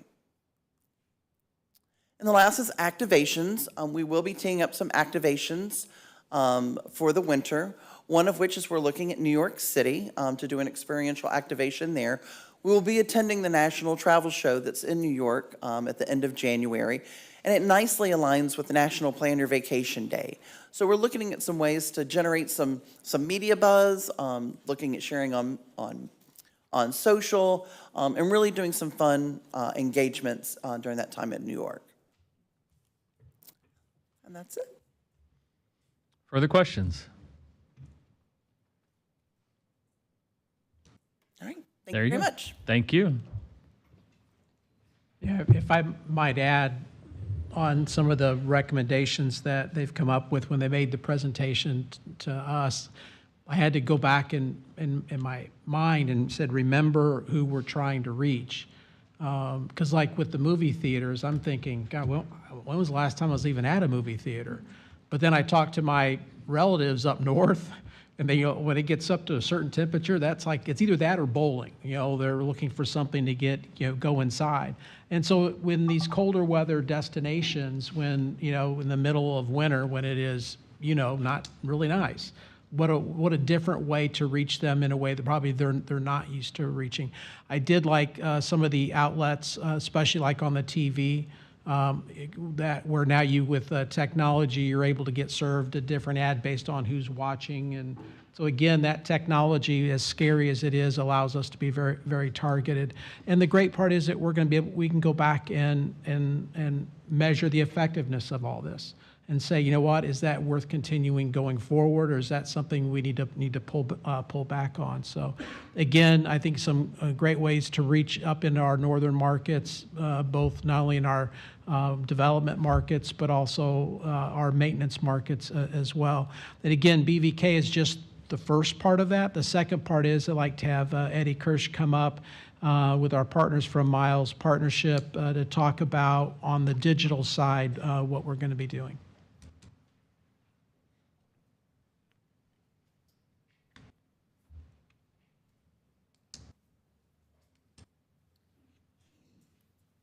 Thank you, and thank you, Steve. As someone who visits their parents in Iowa every Thanksgiving, I can really tell you that there truly is nothing to do besides go bowling and go to the movie theaters. So there's definitely accuracy.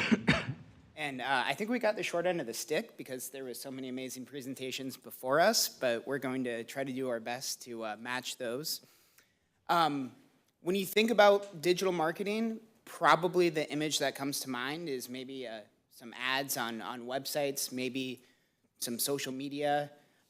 It's so much more than that, and I'm so excited to present this plan because I think that it really gets into a lot of different ways to how we market the destination. So just kind of a quick agenda. We'll go through the overview of our tactics and strategies like BVK and Katie did, and then we'll kind of get into what specifically we're looking to doing. So Miles and VSPC work closely together year-round to really review the performance and strategic approach as a team together, and we're constantly sort of tweaking our approach to kind of maximize the optimization of our marketing campaign. So actually, this is a little bit different than what we did last year. We're spending a little bit more money towards the awareness part of the marketing funnel. One of the things that you may have noticed in Destination Analyst's presentation about advertising effectiveness was the effectiveness was the least effective in some of those niche markets that we've been talking about, the Black traveler, the Latinx, the LGBTQ travelers. So we're spending a little bit more in kind of those niche markets to really raise that brand awareness from the digital marketing perspective. Tactics really remain consistent through everything that we do. We have a consistent presence. We look for the effective levels of our marketing approach. We have a diverse mix. It's relevant, innovative. It's really a cliche, but the right message at the right time to the right audience, I mean, that just rings true and continues to ring true. But people's behavior has changed before, during, and after the pandemic. So we need to constantly be aware of how people are consuming media on their mobile devices, on their laptops, and really be creative to try to break through all the noise and content that people are served every day. From a targeting perspective, our digital marketing does match as much as possible with our traditional marketing. There's some opportunities for us to go beyond what our traditional marketing is able to. But for the most part, we match those markets, and we also have some presence in some other markets where our traditional budget just can't reach. But we have been leaning more towards behavioral targeting over a sort of traditional demographic and geographic targeting. Scott can probably explain in detail what behavioral targeting means, but I kind of like this analogy. Last spring, we did our Unwind and Be Kind campaign, and we had several volunteers come to the beaches to pick up trash. And their approach to picking up the trash was to look in the places where the biggest concentration of trash might be. So they would look in those places, they'd pick up trash, they'd collect it. Fast forward to the summer, and you have the Keep Pinellas Beautiful Beep Bop robot. And it operated a totally different way and in a more effective way. It would basically survey and go through a wide swath of beach, sifting up the sand and sorting out, the items that didn't belong there. And that's kind of what behavioral targeting really does. So it's a different approach based off of user behavior to reach the audience that we want to reach. That's not limited to geographic or demographic factors. you want to add more here? Okay. And then media mix is very reflective of that breakdown that you saw of the awareness, engagement, and conversion metrics. And that's because these media strategies kind of line up fairly close to those different engagement, awareness, and conversion goals. Video tends to fall into that awareness strategy. Long-form content and rich media describing the destination, engaging with those users really falls into the engagement. And then you have kind of display text, and that is a little bit falling into conversion. It also falls into other ones. You'll see kind of as we review the different tactics that, different media opportunities that we're doing this year that it'll fit. So with that, I'm really excited to have Scott run through these slides. I think that we lean into mobile and social more this year with a vertical video approach. I think we look at new engagement and conversion opportunities that we are making a small investment in, but hoping to see a big return and then hopefully reinvesting in. So with that, I'll leave it to Scott. Thanks. I think first and foremost, thank you for the opportunity to have the pleasure and privilege of working with an exceptional team at Visit St. Pete Clearwater and marketing this extraordinary destination. So we love the work and appreciate it deeply. If you would just step a little closer to that microphone. Of course. Thank Better? You. Excellent. So we show Always On typically every time we come up and present. Always On is really kind of getting a little bit back, I think, to some of the tactics that Eddie talked about in the you need the mix, you need the presence, you need the frequency, you need that awareness. And Always On is the way we do it. It runs all year long. And there's really, I think, 4 kind of big buckets that falls into. Search engine marketing is SEM, the text and the YouTube ads that play when you search. Social, Facebook and Instagram. Programmatic is where we're doing that precise behavioral targeting, and that is our display, banner ads, as well as our video. And finally, proven performers. Expedia, Atlas Obscura, Nativo, they work on a variety of different levels that I think are very important in that Expedia is working in that lower funnel, connecting with people when they're actually booking and converting. Atlas Obscura, I think, helps very much with the awareness building, helping people understand the multidimensionality of the diversity and its strong arts and culture offerings. And Nativo is a effectively contextually aligned type of advertising. So Nativo would be an example of where you're looking at a Forbes travel article, for example, and Fodor's travel article that might be about beaches or might be about great museums. And there's a component there, it's an advertisement that talks about St. Petersburg Clearwater's beaches or attractions. It's contextually aligned. And what happens when you're in that kind of environment is the user or the reader's propensity to integrate and activate and engage with that is considerably better. So it's a big part of what we do. There's some new things though. One is Adgenuity in-feed video. So we like the in-feed video in that it's very polite. Again, when we talk about polite advertising, that's advertising that really gives the user the opportunity to engage with the ad if they want to engage with the ad. It isn't something that's glaring in there or getting in the way of your going through and looking at a website content. It's just right there in the feed of something that you may be reading or interacting with. And the other big component of that is nice abilities to customize that. We can skin it with a specific look and feel, as well as adding cards for branding. Additionally, we talked about native advertising. That's where there's content that is contextually aligned with other things so that it's really something that we know that there's interest. And because of that, one of the things that we like about this new opportunity is through our partner, there are Stories and Canvas. Stories allows you now to do the very, very popular, very, very much in demand vertical video. A lot of times we're watching video and we have to turn the phone around and do all that other stuff.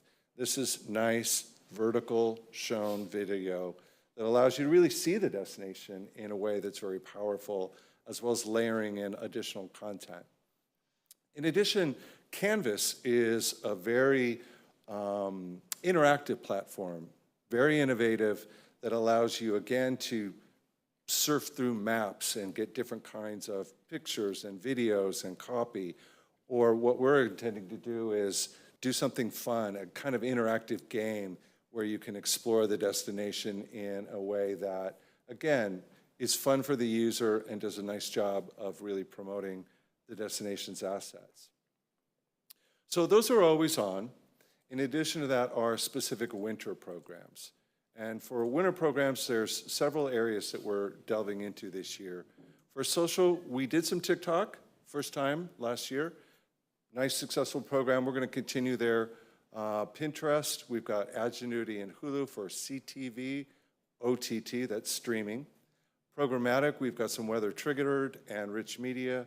And as far as custom programs, we're looking at TripScout, TripAdvisor, Axios, and Hopper. So I'm going to focus a little bit on the new things.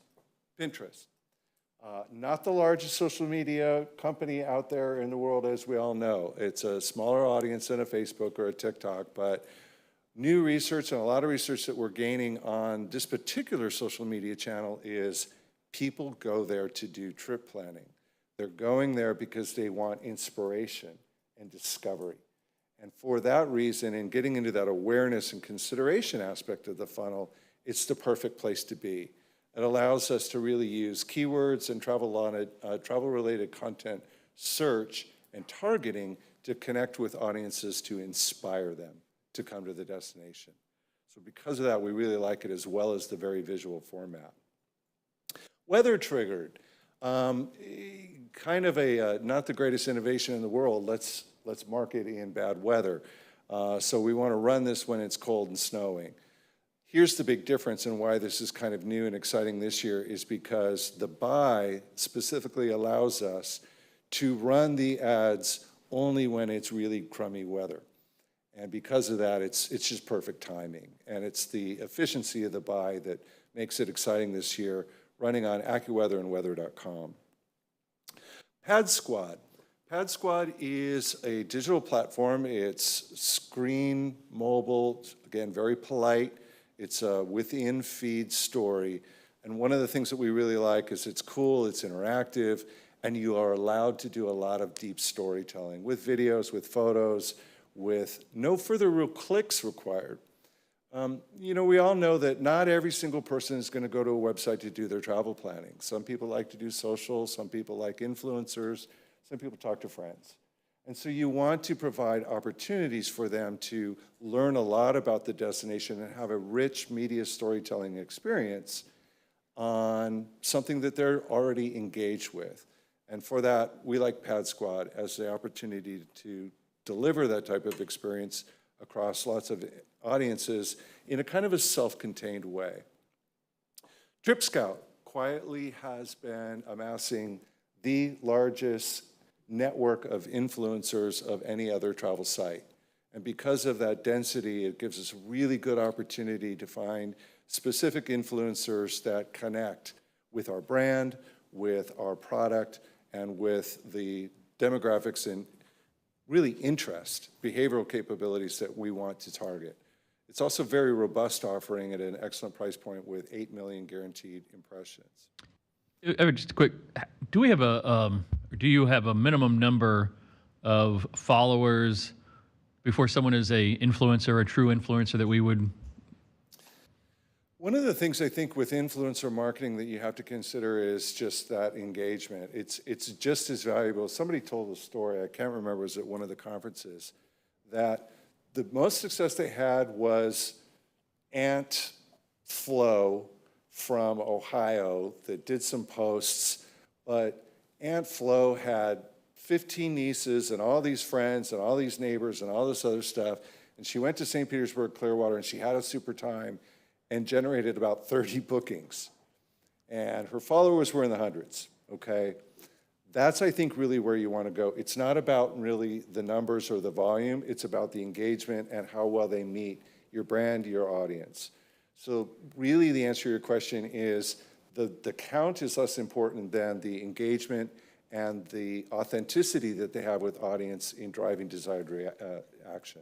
It's one of the most fascinating changes, and because I see so many we have so many people I see online and who are trying to be influencers, and every post they have, they're holding up a brand of something that they purchased and they want to share, and I assume hoping that they get a free product sample in the mail from that company. But anyway, didn't want to interrupt, but just as a fascinating part to me. Absolutely. Final thing is Hopper. We had an opportunity, and Steve kind of brought these folks to us about a year ago, and they were right at the edge. They now have a very robust offering, and they are a deal site. One of the things, you go through the destination analyst research, you're going to find we all like deals. Doesn't really matter what your household income is, everybody likes a deal. And it's a novel way of presenting deals. There are approximately 400 participating hotels and resorts within the destination, great audience, as well as kind of a nice microsite video loop content component that makes it attractive. So I'm going to turn it over back to Eddie, who's going to just kind of sum things up on the budget. And there actually is one other opportunity that we've already started, which is with Travel Zoo. We did run a campaign in the summer with Travel Zoo that was very successful. It generated over 2,200 room nights. We had this destination landing page, so it wasn't just about going to partner deals. It was actually about featuring the destination, and that page got, I believe, about 80,000 views in about 4 minutes average time on site. So people were really consuming that content, and we're excited about basically renewing the program for this fall. We wanted to get it started right away so we could get it basically to market during the biggest need period. So just kind of overall, this is the exciting slide. We've really saved about $500,000 of negotiated value through the things that Miles Partnership has done, working with these partners to really see how much they can do for us. We have 5 new partners this winter and 9 new tactics. So again, really constantly evaluating where else can we be, how creative can we get. We're supporting vertical video in a number of different ways. We have 11 pieces of custom long-form content. We're really leaning into not just showing people the destination, but also having them learn about the destination and become really more, have a deeper awareness of everything that we have to offer beyond just the beaches. And again, looking at influencer programs, influencers are really a huge topic of conversation, and the question about the size of the influencer is an interesting one, and there's data out there that indicates that for a smaller, an influencer with a smaller audience, the engagement rates are higher with that, but for influencers with a really large audience, the volume of impressions has really great value. So it really is evaluating it on how well are they aligned with what we're doing, how well of a partner do we think that they can be in promoting our destination, and then what is the ultimate goal of this particular influencer trip or a particular influencer campaign. And this is kind of just a breakdown of the overall budget for this plan, and it's pretty straightforward, pretty even. As you can see, the breakdown of display, video, long-form, and rich media. Almost all of the budget is dedicated towards digital, which makes sense. This is the digital campaign, but also inclusive of social and search engine marketing. About half of our budget is dedicated to always being on, but that doesn't necessarily mean we're always on at the same levels at the same time. This ebbs and flows depending on need periods or depending on times where we don't really need to be marketing our destination as heavily. And then you have kind of a breakdown of winter and of summer, and then also the co-op plans. And I believe that's the end. Does anyone have any questions regarding the digital side? Mr. Henderson. So that's the budget for next year, you're saying, or is that what you spent this year? This is the budget for next year. Okay.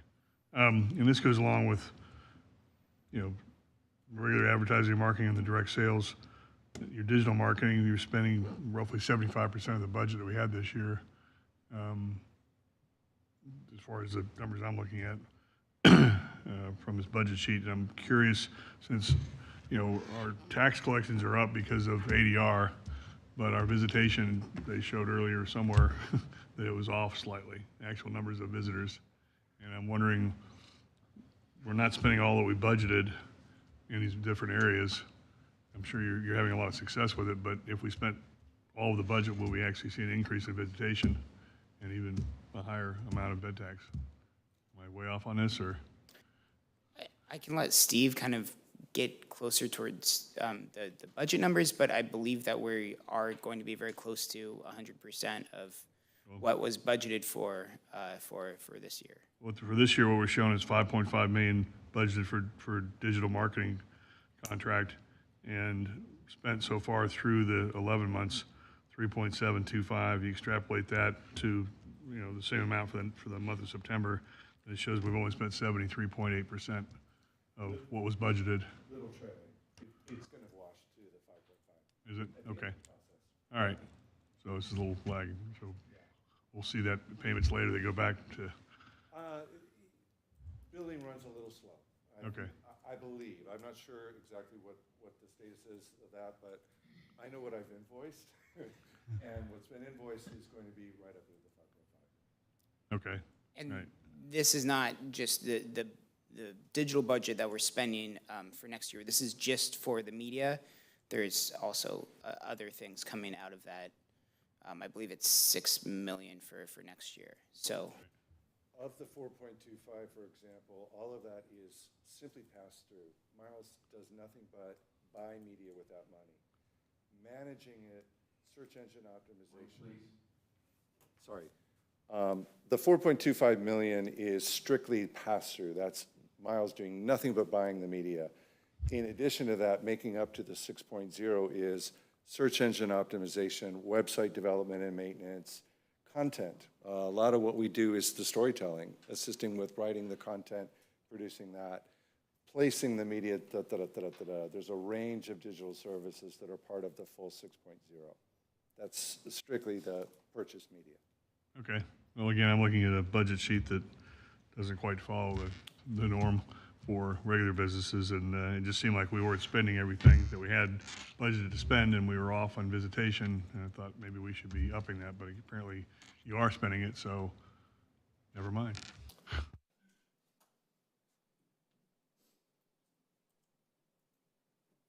Further questions? Thank you very much. Thanks, sir.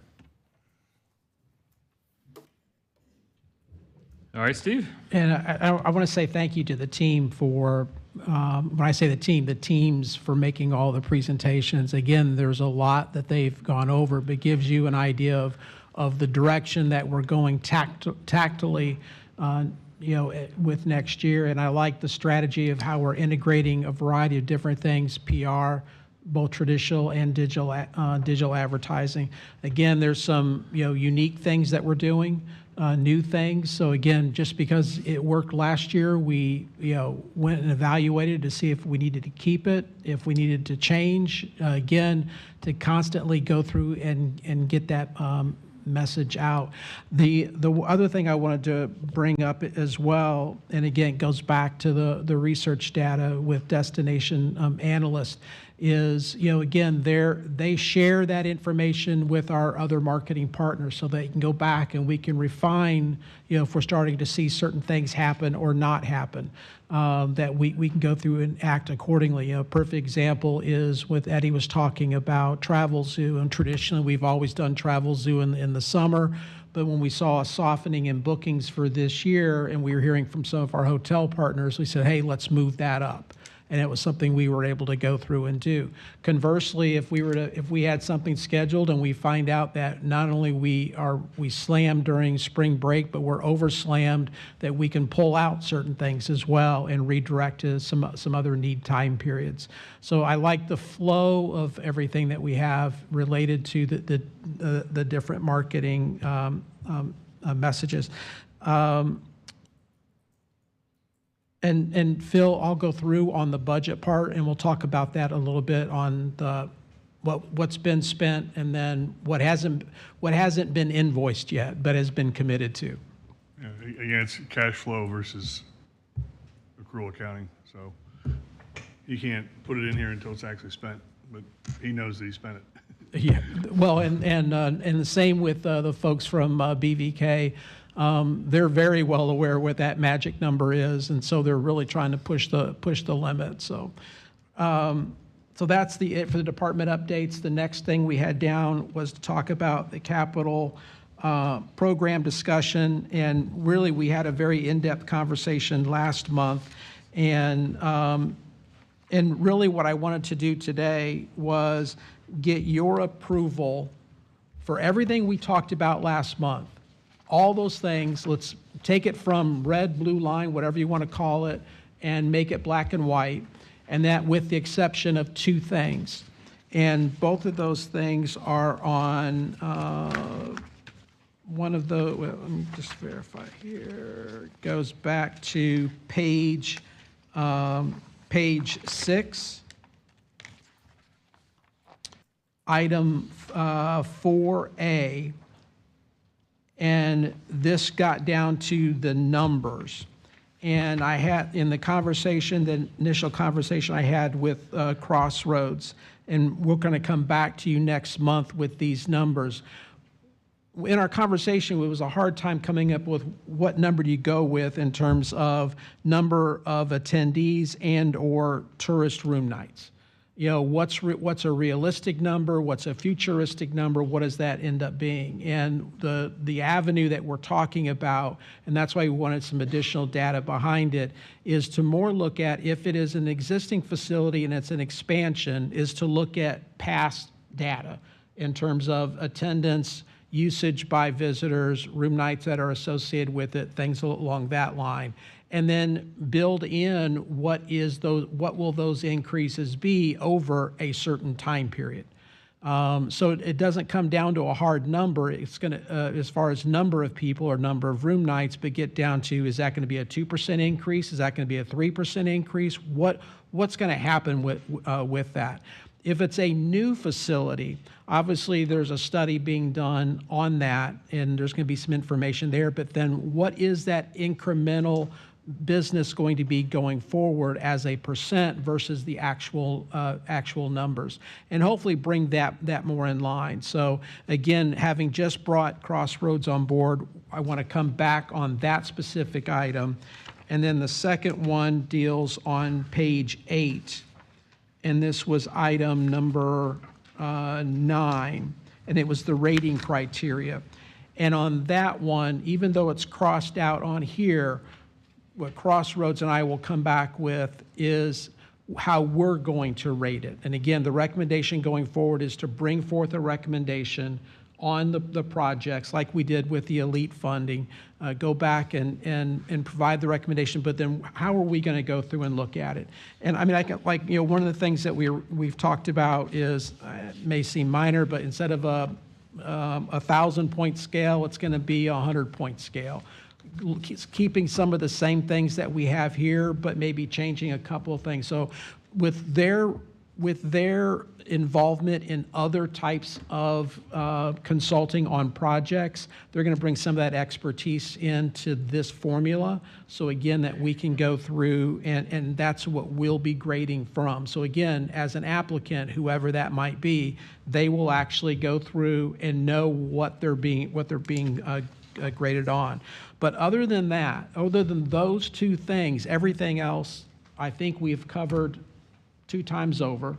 I think we can safely move it from the red, blue line, make it black and white, and then go forward. And then the other element to this is, and this goes back to one of our future meetings, which will be on November 10th, which will be a joint meeting with the BCC as well as the TDC, is actually have this as an item to run through with them and say, this is the direction that we're going, make sure that they're going to buy in off of that itself, and then we can move forward with the program itself.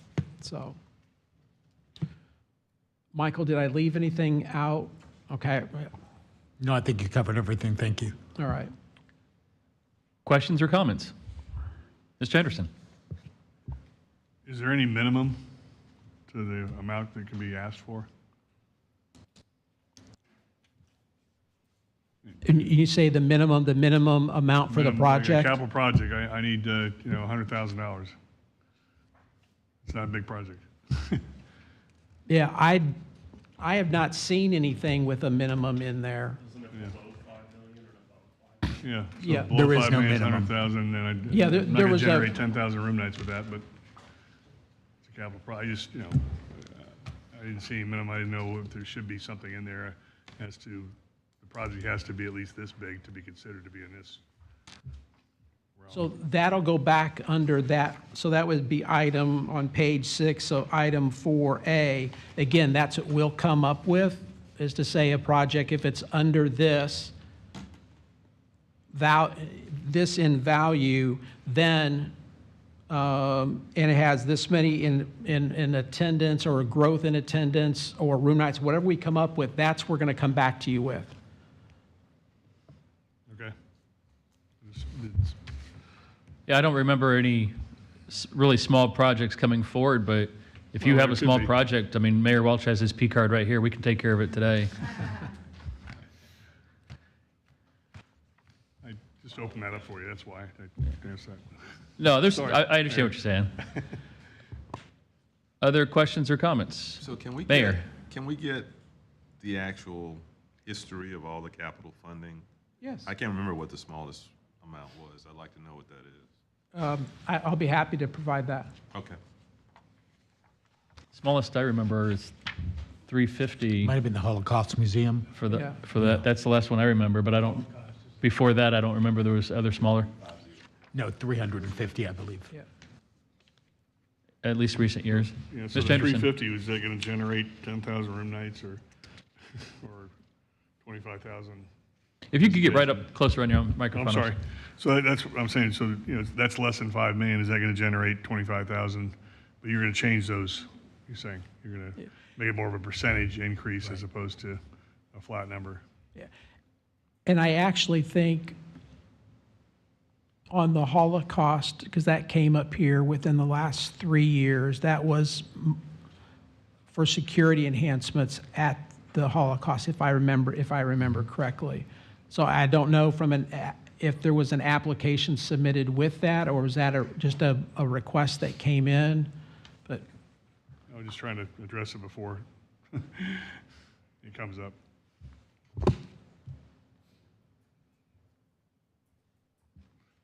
Mr. Chairman? Yes, sir. I like the direction we're going, and I think Crossroads input is so important to give us a whole new vision on some of these and what counts and whether those amounts are right and everything. I think the chair's handling this well. We're going forward.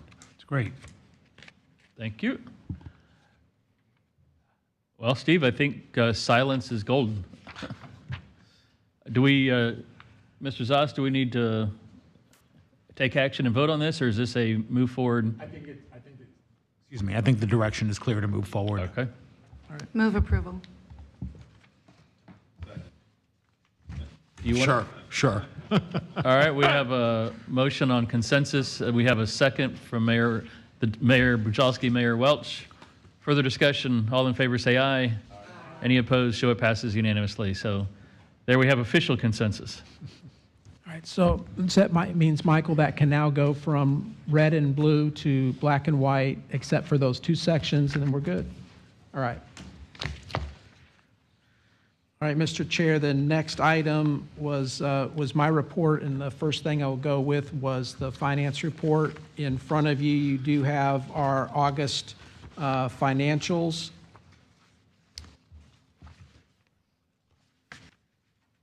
And I like going to page 3, because again, to Mr. Henderson's comment about if you look at the budget, remaining budget that's left, again, this is what has been the first 2 pages is what has been processed in our office. All the paperwork, it's all been submitted. It is, I mean, it's finalized. So it's a little misleading because then it doesn't have down what has been committed, but hasn't even been processed yet. So that's why I like going to page 3. And in page 3, you'll go through and you'll have expenses in progress as the third column. And I do have a couple of notes related to that. All right, and going to association, if you go to the area operating expense, under travel, will definitely be under budget. One of the things that I know this last year when we went through and did our budgeting, we over budget because you're never sure exactly what some of the travel is going to be. There were some programs we did not do because the program itself didn't happen, or we did not make that trip, so we'll definitely be under budget there. Association memberships, that's gonna come at it near budget once our expenses in progress get processed. That'll be roughly at about $195,000. Under promotional expenses, advertising and marketing, and this includes BVK, promo items, and any department support, we're at $8.2 million right now. There's $281,000 in process. However, commitments, where it has not, I mean, they're running the media. We've got to get all the backup. To go with that, you're looking at about $3.1 million from BVK. So that'll bring that number up closer to $11 million. And then under the digital marketing contract, again, what you heard from Miles, again, with the agreement we have with them at 5.5, we're going to be close to that number. Again, it's media it's committed to. It's just by the time they get the backup, by the time they get everything else, and by the time it hits the books, we'll be close to that 5. But again, it has not been accounted for yet. Under and then direct research will be on target. We'll be a little bit under for that.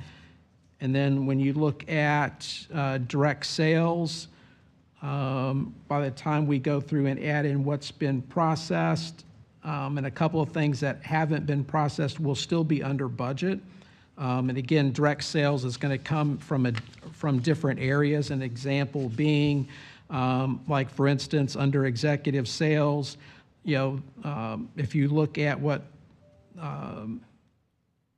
we were over budget there off of a couple of programs, but we were under budget in a couple of others when it came down to example, community and brand engagement, Latin American sales. And again, it all depends on what we had budgeted, what programs we were able to actually get accomplished, or that they went ahead and happened. So at the end, we're going to be under budget, but we're going to be not as under budget as I thought we were going to be. So which is good.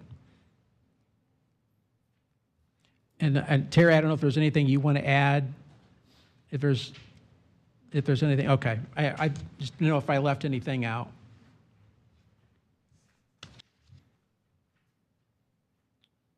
Any other questions on that? Mr. Williams. Thank you, Mr. Chairman. Steve, it's great that we're fiscally responsible and we're coming in under budget on some of these items, but what concerns me is that we're under budget on sales items. I always look at those and I want to spend every dollar we have budgeted. Let's, as well as we're doing, the 2 hours of PowerPoint presentations we just saw all showed that things are going well. How much better could they be doing if we were spending all of these dollars? Specifically, I haven't heard any discussion about meetings or conventions or what we're doing to drive that segment that is lagging behind all the other segments. And I see a whole lot of money here in direct sales, and I haven't heard anything about what we're doing to drive that. I'd like to spend all of these dollars. Does that make sense? Yes, sir. Huh? That's what I was alluding to, but then I realized that we're a lot closer than I don't know. what the sheet show. This is cash flow versus accrual accounting, so, but there is more to spend, not a whole lot. Yeah. It's like we've got a lot to go, though. And let me go back. In terms of what you've heard today, and this, specifically, even from BVK on the advertising side, they didn't have in there there's some things that weren't in the presentation, M&C being one, sports tourism being another, and some of the marketing things that we're going to go through and do. So, but it is dollars that are being expended. I need to go back and look at the variance on the direct sales, where the biggest portion of that was. So was that in M&C? Was that in leisure sales directly? Was it in sports? There's 3 or 4 different buckets that come into that, and I can follow up there. Yeah, I think it'd be great to hear an update on what our plans are, what specific. Microphone, Mr. Williams, if you turn on your mic. It'd be great to get an update on direct sales efforts for the meetings and conventions segment, because I think that's one that I just don't see and don't hear enough about that we're being aggressive with. Okay. I agree 100% with Mike on the meetings and conventions in that area. The importance of it, it's 70% of my business this month and next month in November. And we're going to make sure that all hotels are filling that last piece that need meetings and conventions. The other thing is, Steve, can we look a little bit more, and I've asked for niche markets or smaller markets that were up on that chart. For example, Europe, breaking it down into the 2 markets, UK and EU, and with their crisis that they're having, what should we be planning for budgets for this next year, or what are we doing, or in that area? And the same with Canada. They refer to Canada coming back with 1 flight that's coming in, but where's it really going to go? Because it's been 2% so far, and is it going to come back to where it was in 19? So I think those are things that we need to address for next meeting too. Okay. Thank you. Mr. Henderson. To further point by Mike and Russ, maybe that's why we're down in visitation a little bit, because we're still lagging in meeting conventions. So to see a breakdown of the actual visitor segments, one of the reports showed us, I don't know if it was 0.4 or 4% that were off in actual bodies coming to the area. And that may be because we're still lagging a little bit in meetings and conventions. It'd be nice to know if that, and maybe our vacation visitors are above what they were in 2019, and the fact that meetings and conventions is down from 19 gives us a net negative. It'd be nice to know where that is precisely, since I'm not sure if it was 4% off. I think it was 4% off in actual heads coming to town and getting into bed. So interesting to see where that is. But I'd like to add that for Steve is that, the bigger groups and everything come in the off season that we take, and a lot of hotels have restricted groups in this second quarter that was reported on today. So it may change as we go forward in this year just by itself on it. I know that hotels on Clearwater Beach are taking groups again, and so I think the fourth quarter will probably show that. On a news station, I think this morning, it may have been last night, but they were talking about, they said group travel was up. And of course, that caught my mind. And I'm thinking group travel as in, senior group. That tells you where my mind was at. But what they meant was M&C group, small business travel. And they said that was the fastest growing segment in the travel industry now, supplanting individual travel. So, which was again, to have that show up in a news story, and it was not, and it wasn't an infomercial. So I trust the news source. But be able to go through and hear that just says that it's making the comeback. Now, are we going to be able to still attract that business, i.e., if the hotels are going to accept the group business, and what rates that might be associated with that versus the more high-end leisure business. Right. So that's that game you've got to go through and play. We have Citrus, it used to be called Citrus Commission, hosted by University of Florida. And it's all the citrus of Florida. It started out to be the farmers and everything. Now it's all the big business. And that's the first group that is not quite as big as it has been a couple of years ago. And that's because the international side is not coming. But as far as the U.S. side, they're coming. People want to know what's happening with their peers. And so most of our groups are over their counts right now in what's happening.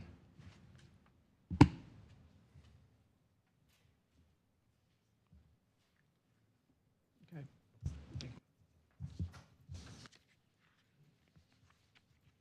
All right. Anything else on the financial? All right, let me go through the destination metrics, and I don't have the clicker, so I'll have the fine folks in the back help me out here. All right, tourist development tax collections, this is through July of this year. July, we were at 8.9 million, which was up 3% over July of 2021. Year to date, 84 million compared to 63.3 million in 21, so we're up 33%. Again, graphically, you can see that information. Next slide. Mayor Hibbert, after your comment last meeting, I went through, and this is what it is by the different municipalities. And then in your packet as well, I included it year to date, the fiscal year to date. So you've got the month as well as the fiscal year to date. The areas that saw the larger increases was miscellaneous other. And again, if it's where you've got someone that is reporting in multiple municipalities, it goes in the miscellaneous other. That's also where a lot of your VRBO, Airbnb document or business will go. So you saw that was an up. St. Pete Beach, Terra Verde was up 8.4. And Indian Rocks was up 1.3. So it gives you an idea, collection by municipality of where we're at.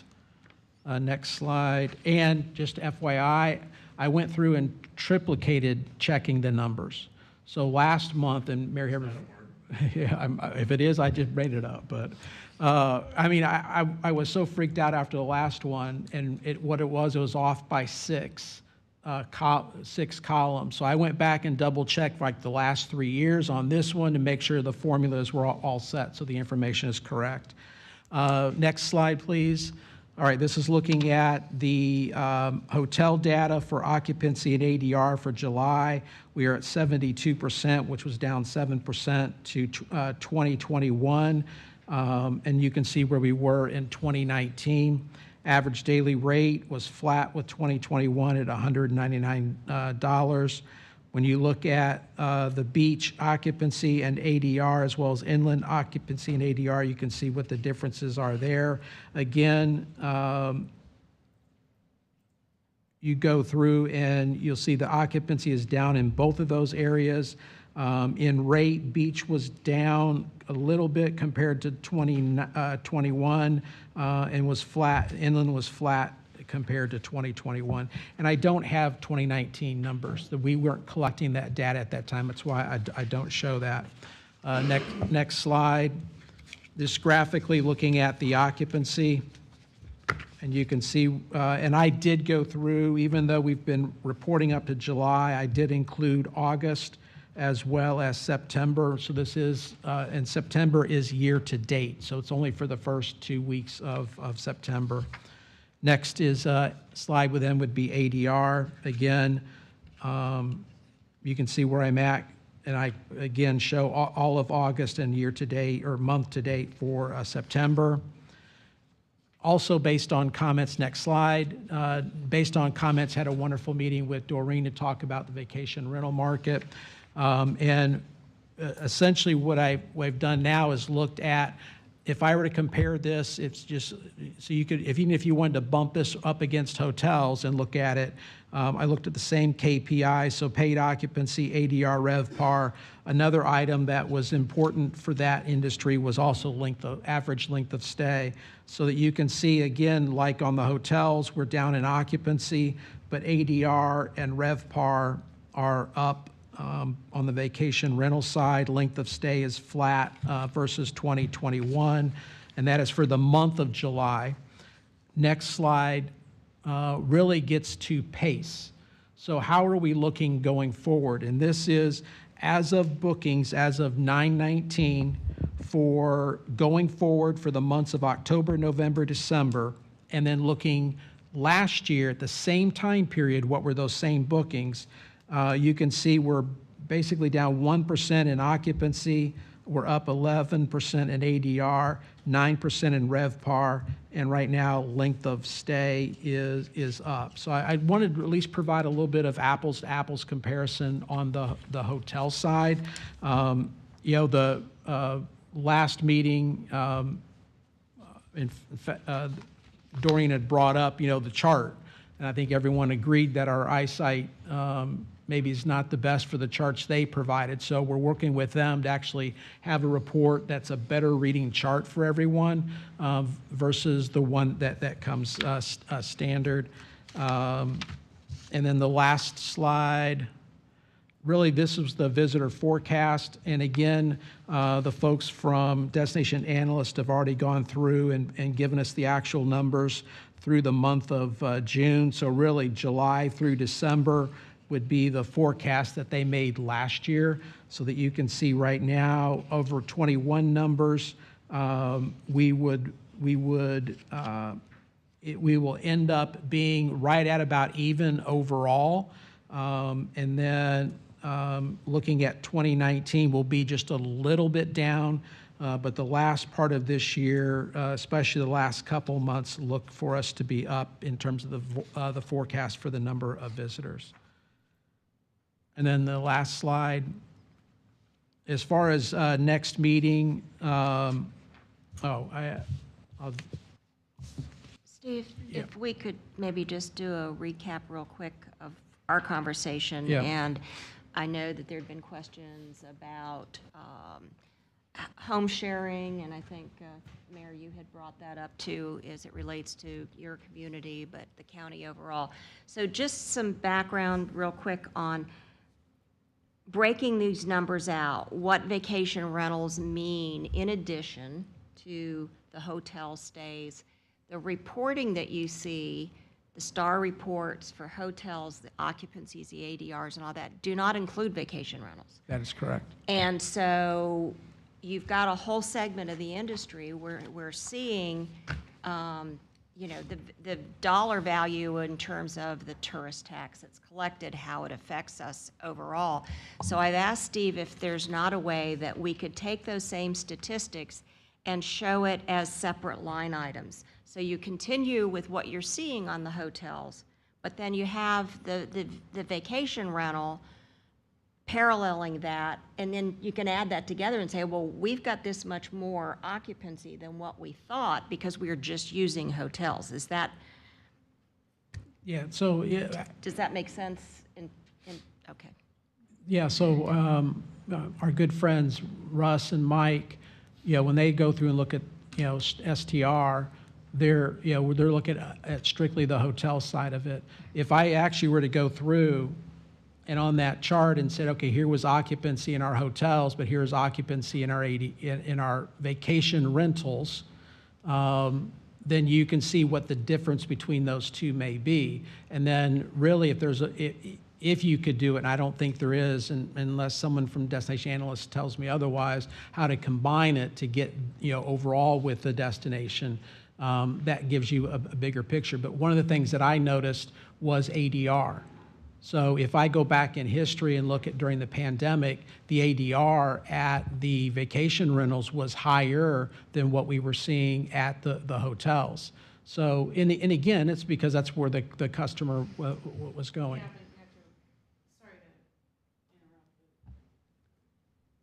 The average daily rate of a vacation rental, you might fit 10 people in there versus a hotel room where probably the max you're going to have is 4 and probably less. So I don't think it's apples to apples in any way. Yeah. Unless you know that information, and I mean, how would you know? Yeah, if you're looking at the number of people per room, then, yeah, but when you look at occupancy, you don't look at the number of Right. people in the hotels. You just, is that room occupied or not? Is that unit occupied or not? Right, but I'm just saying, and I'm not looking at how many either. I'm saying the average daily rate.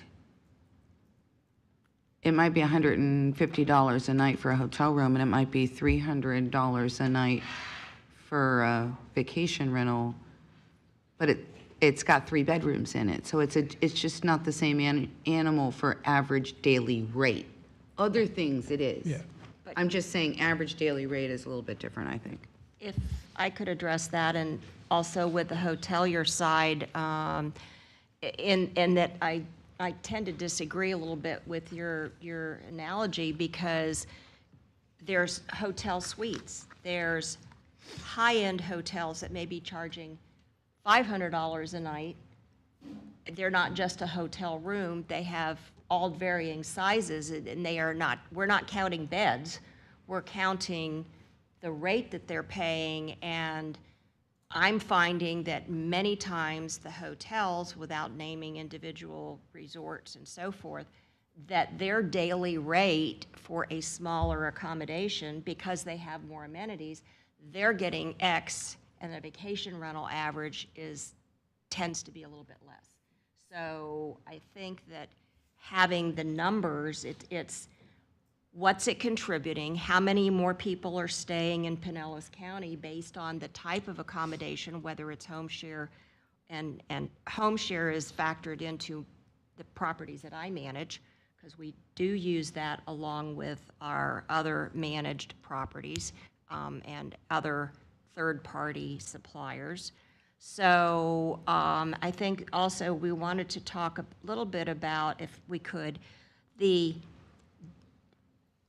procuring of data, okay? And so we're working closely together on the management companies. How many units do they manage?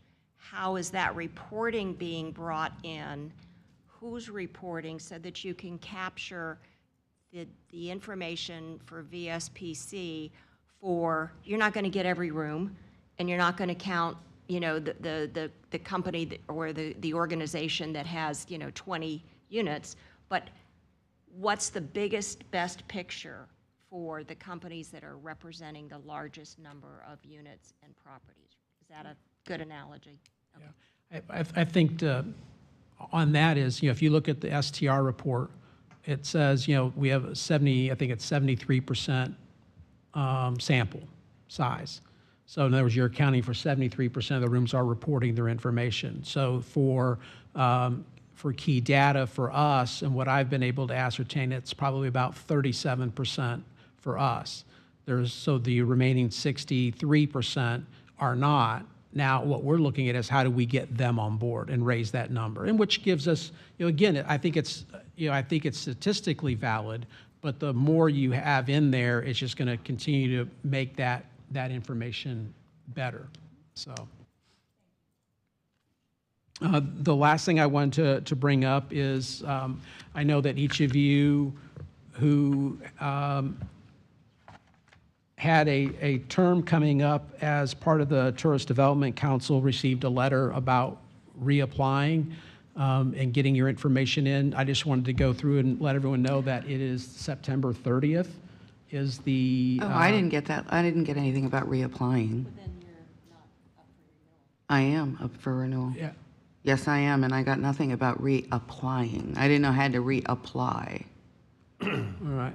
It might be different when it's through the mayor's council appointment process. Yeah, mine's a mayor's council appointment. Yeah, I saw something that went to an individual on that one several weeks ago on the mayor's council. I got nothing on that. Okay. I think a letter was sent to, is Mayor Brown the president of the council right now? Yes, and he said at the last mayor's council, they did it's as required by the county commission. There's two nominations, myself and the mayor from Tarpon.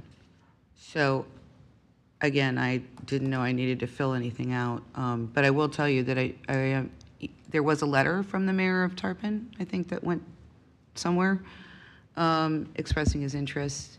I have 2 years left on my term in Dunedin, and then I'm done, so I would like to continue out my 2 years here. We'll verify the application part of it. Yeah, I mean, if I have to do something, I'm happy to do so. I just didn't understand that I did.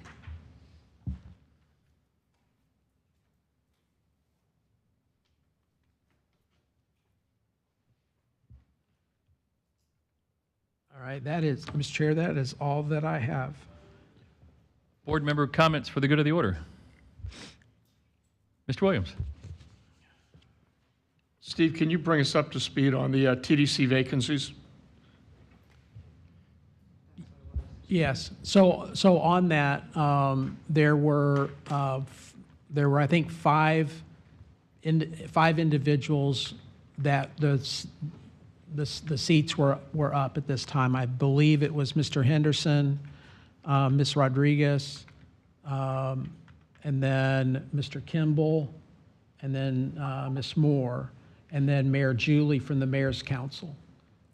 And so on that, with those seats being open, is then those individuals and others can then go and apply, Right.